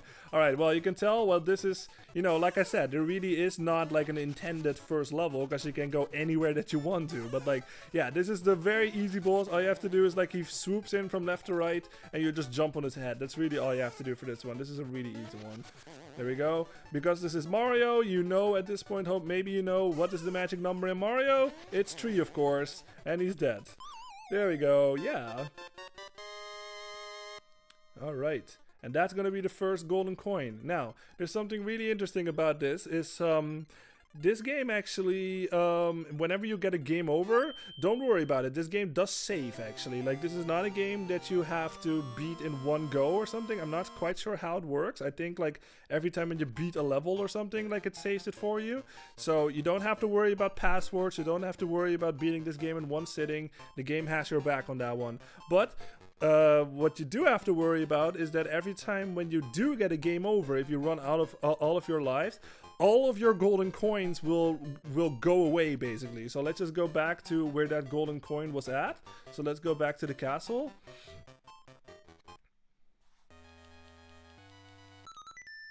So that one. So we can tell right now that we got the one on the left. That's the tree zone. Now every time when you get a game over, that thing will go away basically, and you will have to refight the boss. Don't worry about it though, because like I said, you don't have to beat all of the levels again in that world. You only have to go back to the level where the boss is sitting basically. So that is a thing that especially as a kid I had to deal with, because if you know, you know, this game is not that hard, like even for a kid. But like the last level, which is going to be Wario's Castle, when we get all of the 6 coins, that is a big difficulty spike. Like I think I'm fine these days, but like as a kid, like I'm sure everybody that played this when they were kids, that was a big fucking difficulty spike. And for me too, like I got lots of game overs. I was just like, holy crap, like this is really fucking hard. And then when you get a game over, all of your golden coins disappear. You have to go back to all of the previous zones, and you have to refight all of the bosses again. So that is something that you do have to worry if you have to keep in mind. Let's see. Jose says, Soyborn, now you can't unsee that. Yeah. Get Lloyd's catchphrase. Have I said it today? I don't think I have. Jose says, it's Cranky Penguin. Yeah, it is. Yeah, let's just go with that. A Cranky Penguin. Soyborn says, yeah, that was basically the Diddy Kong first boss. Yeah, I know. It's not, like I said, that boss is really easy. You can tell, like, this is a nice detail that I like. Is like, if you actually go back, you can tell that that bird is not even on there anymore. So, yeah, that's a neat little fucking attention to detail right now. We got, right there. We got rid of that bird, and that bird is fucking gone. Alright. So that was the tree zone basically, and now, like I said, we can just pick whatever fucking world I want to. So let's see. I think, yeah, Jose, you wanted to see like the Luigi's Mansion zone, so let's just go over there. Let's go to the Pumpkin zone. So yeah, this is another new track, so I'll let you listen to it for a little bit.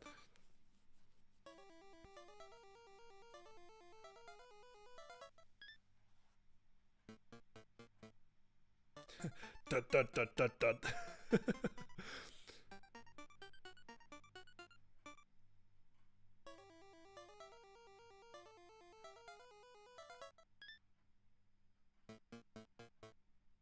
Yeah, pretty cool, very scary.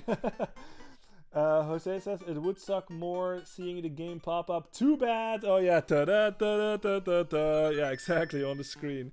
All right, but yeah, this is another new track, so listen to it for a little bit. Have we heard this one before? I think we have actually. No, we have. I think we did. I think we heard this one in the tree zone level. But look at this thing. It's Jason, man. It's Jason's mask or something, and even it has a sword in it and everything. I love this. Look at this. I have no idea what the fuck this thing is supposed to be, but it's just like a little fucking walking Jason mask or something. All you have to do is jump on it and it dies. That's all you have to do. But I just love that design. Alright, let's get some firepower happening here. Alright. Yeah, these things, be very careful of this. You can't actually hurt it. This thing can only hurt you. So, yeah, don't touch it. There we go.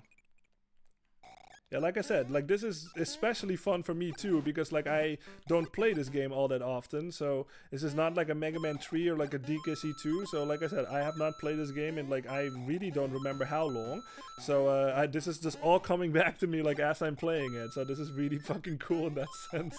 So yeah, love it, love it. Alright, let's keep our firepower. Yeah, obviously this is a Mario game, so if you know, you know, but sometimes you see pipes like this, and oh, you know what, you can also fucking pan the camera up and down. I totally forgot to talk about that. If you just hold up, down, or up, the camera will go up and down. But sometimes when you see pipes like this and you jump on it while you're holding up or down, Mario will actually go up it. Yeah, there we go. Boom, and now we are in a new area. Oh yeah, the boos are here, that's right, yeah, look. Yeah, the boos work exactly as they do in almost all of the Mario games. When you look at them, they are very shy. They don't do the blah thing, though, like, as far as I know, like they do in Mario World, so that's a bummer. But let me actually linger on it for a little bit. I don't think they do, it doesn't seem like they do. They would have done it by now. But yeah, every time when you look at them, they will freeze, but if you turn your back on them, if your back is towards them, then they will come at you basically, so be very careful of that. Now these blocks, they come in and out. They are actually not quite like Mega Man in that sense. Like, even though they are fading out of existence, they are technically still around, so you don't have to worry about falling through them. Like, this is not Mega Man, thank fucking god, because that would have been a nightmare. So yeah, you can just use that to platform and you can get some extra stuff. Alright, okay, there's our checkpoint. Let me read chat real fast. Jose says, that witch reminds me of Dragon Ball's Fortune. Yeah, yes, it does. It totally does look like that one. Wow, I forgot about that one. Absolutely. Dragon Ball's Fortune Teller. Yeah, for sure. Jose says, looks like a Goomba cosplaying as a mask, but that seems a bit terrifying. Yeah, let's just assume that's a Goomba. Like, it's cool. Luigi, yeah, Luigi, where are you? Yeah, exactly. All right, let's keep going. Now you want to be careful of those, obviously. Like the spikes up top, you can tell like they look very much like miscolored compared to these ones. So they fall down, and if that hits you, don't worry. Like I said, this is not Mega Man. You will just lose your power up, or you will die if you are small Mario. All right. Whoa.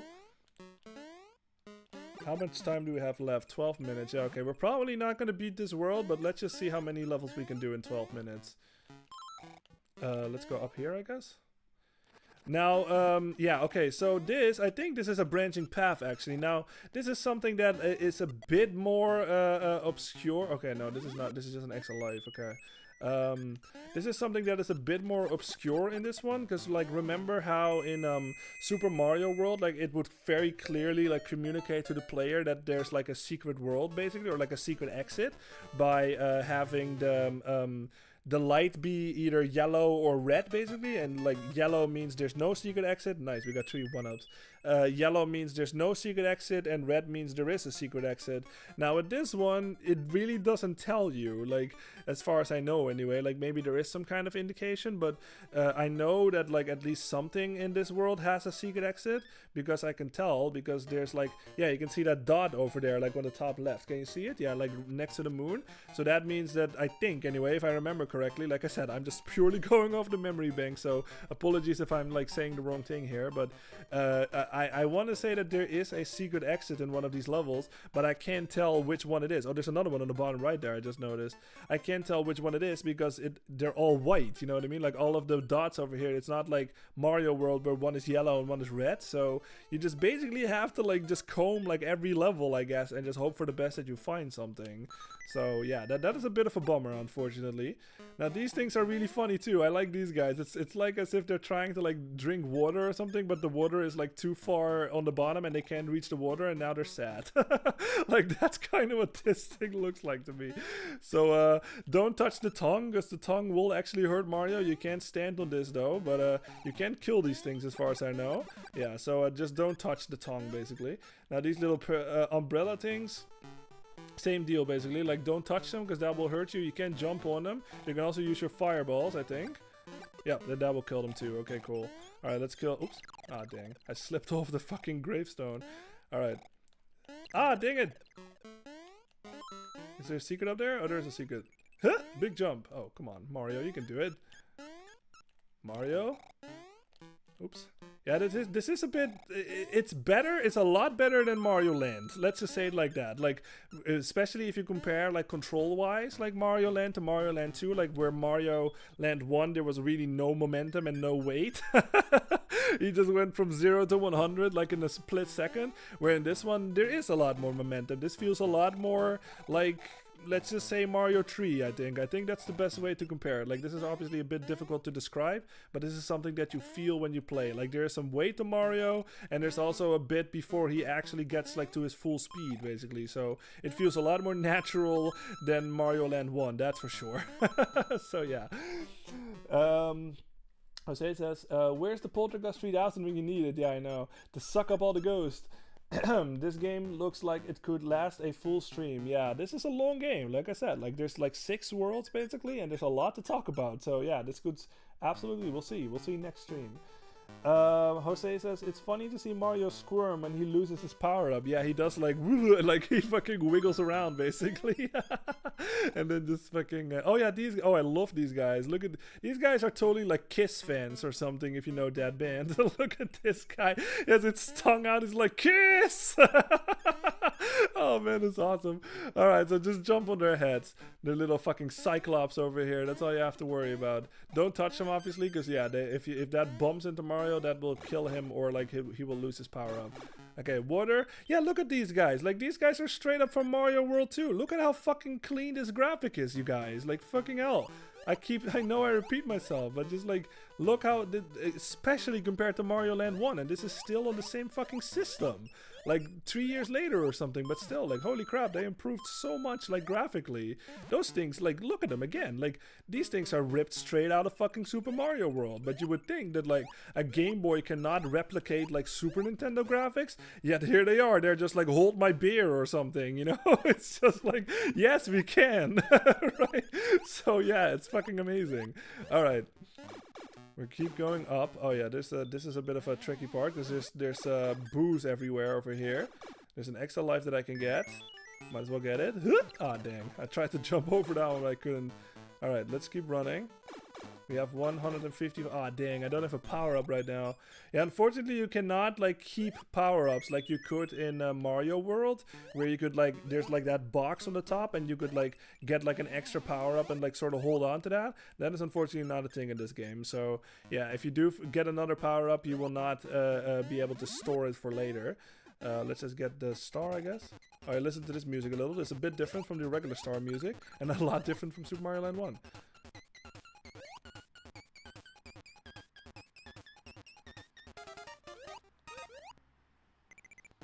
Oh yeah, you saw that one that came up whenever you defeat an enemy with the star. I think you have to, if you defeat 5 enemies, I think you will get an extra life. Uh-oh, the time is running out. I think there's a secret exit over here, if I remember correctly. Oh, okay, but I need to get hurt because I can't do the spin jump. Okay, there we go. There we go. I think this is one of the secret exits. Oh. You know what? Never mind. It does play the spooky music, but now super fast. Huh. That is really weird. Why did it do that in that one level? Why did it switch to the athletic team, but it doesn't do it in this one? That's really interesting. Alright, yeah, this is a secret exit. You can tell from the star above the door, basically. That means that this is not the regular exit. This is going to be a secret exit. Alright, I'll read up on chat a little bit. Hold on. Because there's something very dickish about these fucking secret exits that I want to talk about before I'll read the chat and then I'll talk about it. Soyburn says Mario versus the one-eyed whatever they are, yeah, cyclones or something, yeah. Jose says those Kiss enemies when they see Mario, get over here and give us a smooch, yeah, exactly. Jose says of course Mario doesn't drown, unlike in Sunshine. Yeah, this is one where Mario does not need oxygen. That is a bit more, I think, regular in like the 2D ones usually, where he just, you know, he can swim forever, luckily. But there is something dickish about these secret exits, if I remember correctly, but I'm pretty sure I'm accurate on this.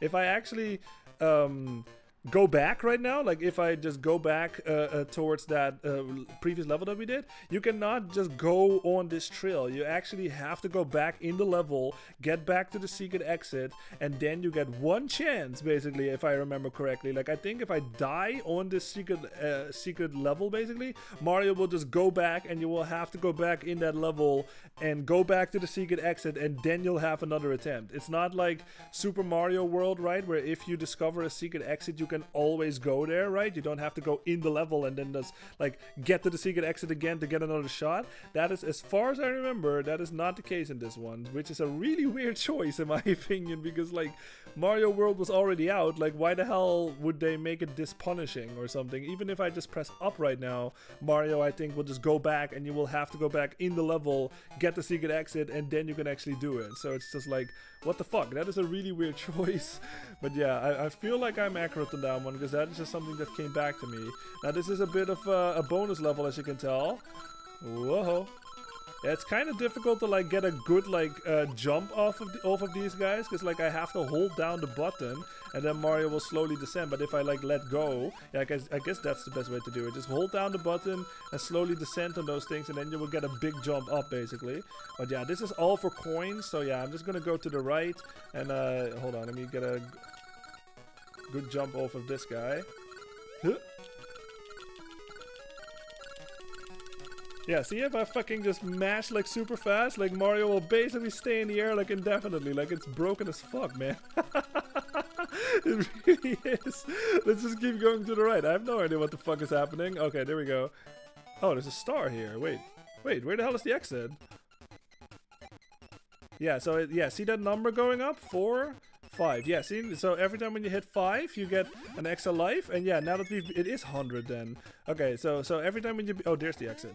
Every time when you beat like 100 enemies, a star will come from the sky. You can sort of compare it a little bit to like the cherries, I guess. In yeah, see, Mario will just leave, and I'm pressing down right now, or I'm pressing right, and Mario will not take that secret exit. So I don't know, man. They kind of handled secret exits a bit weird in this one, I think. Let's see, Jose says, yeah, those poor Goombas, I didn't deserve that. Yeah, they shouldn't mess with Mario, man. They shouldn't be in his way. He doesn't care.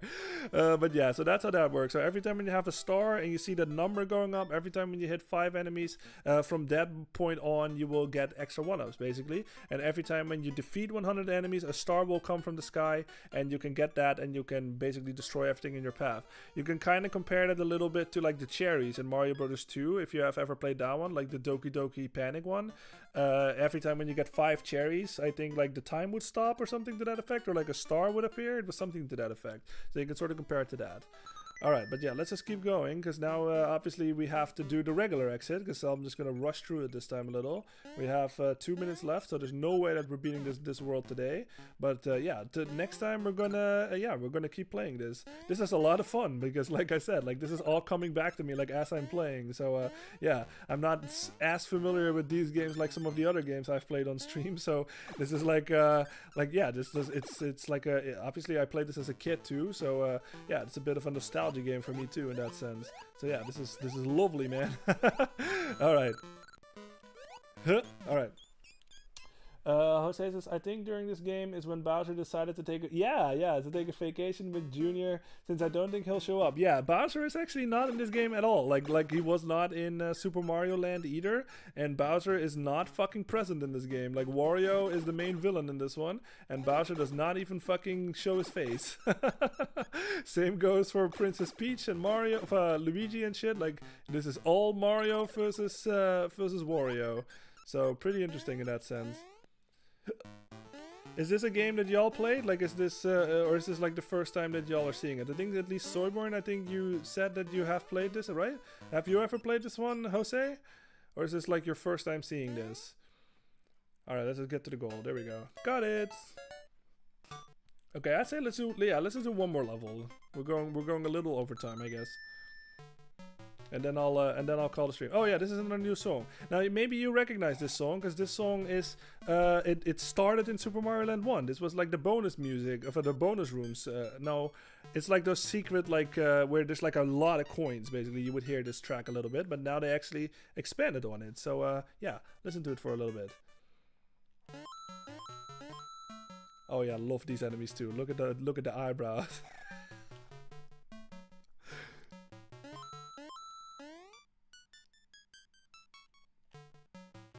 Look, they even have red teeth.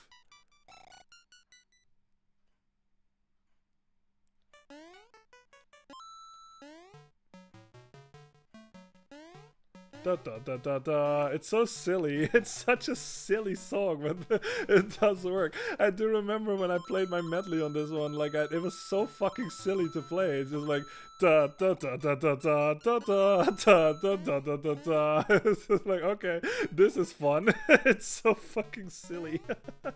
So yeah. Okay. Anyway, let me read the chat and then I'll finish this level and then I'm gonna call the stream for tonight. Sorbern says Bowser doesn't want some Mario Land, he wants Mario World. Yeah, that's a good explanation for sure. He doesn't care about the lands, he wants the worlds. First the lands, then the world. That's what Bowser is saying. Jose says it's first time. Okay, the first time seeing it for me. I heard of it but hadn't played it. Ah, okay, that's awesome. That's always cool to me if this is like some of y'all's like first time seeing this. So then I just hope that like. I hope that y'all like what you're seeing and then maybe you'll play it yourself someday. You know what I mean? Yeah, those were ghost Goombas. Yeah, they were absolutely like dead Goombas. It's kind of, you know what? It's kind of surprising, honestly, now that I think about it, that you don't see like a ghost Goomba or something in Luigi's Mansion. Like, you would think that's like the most iconic like Mario enemy and shit, but like we have Shy Guys at least, but you don't have Goombas. So yeah, that's kind of interesting that you don't, that was not a thing. I guess it was not like, they went for a more serious tone, I guess, in that one, obviously, as we have seen. But interesting to think that they did not just like, you know, have a bit of familiarity there, like, oh yeah, let's just make a ghost Goomba or something.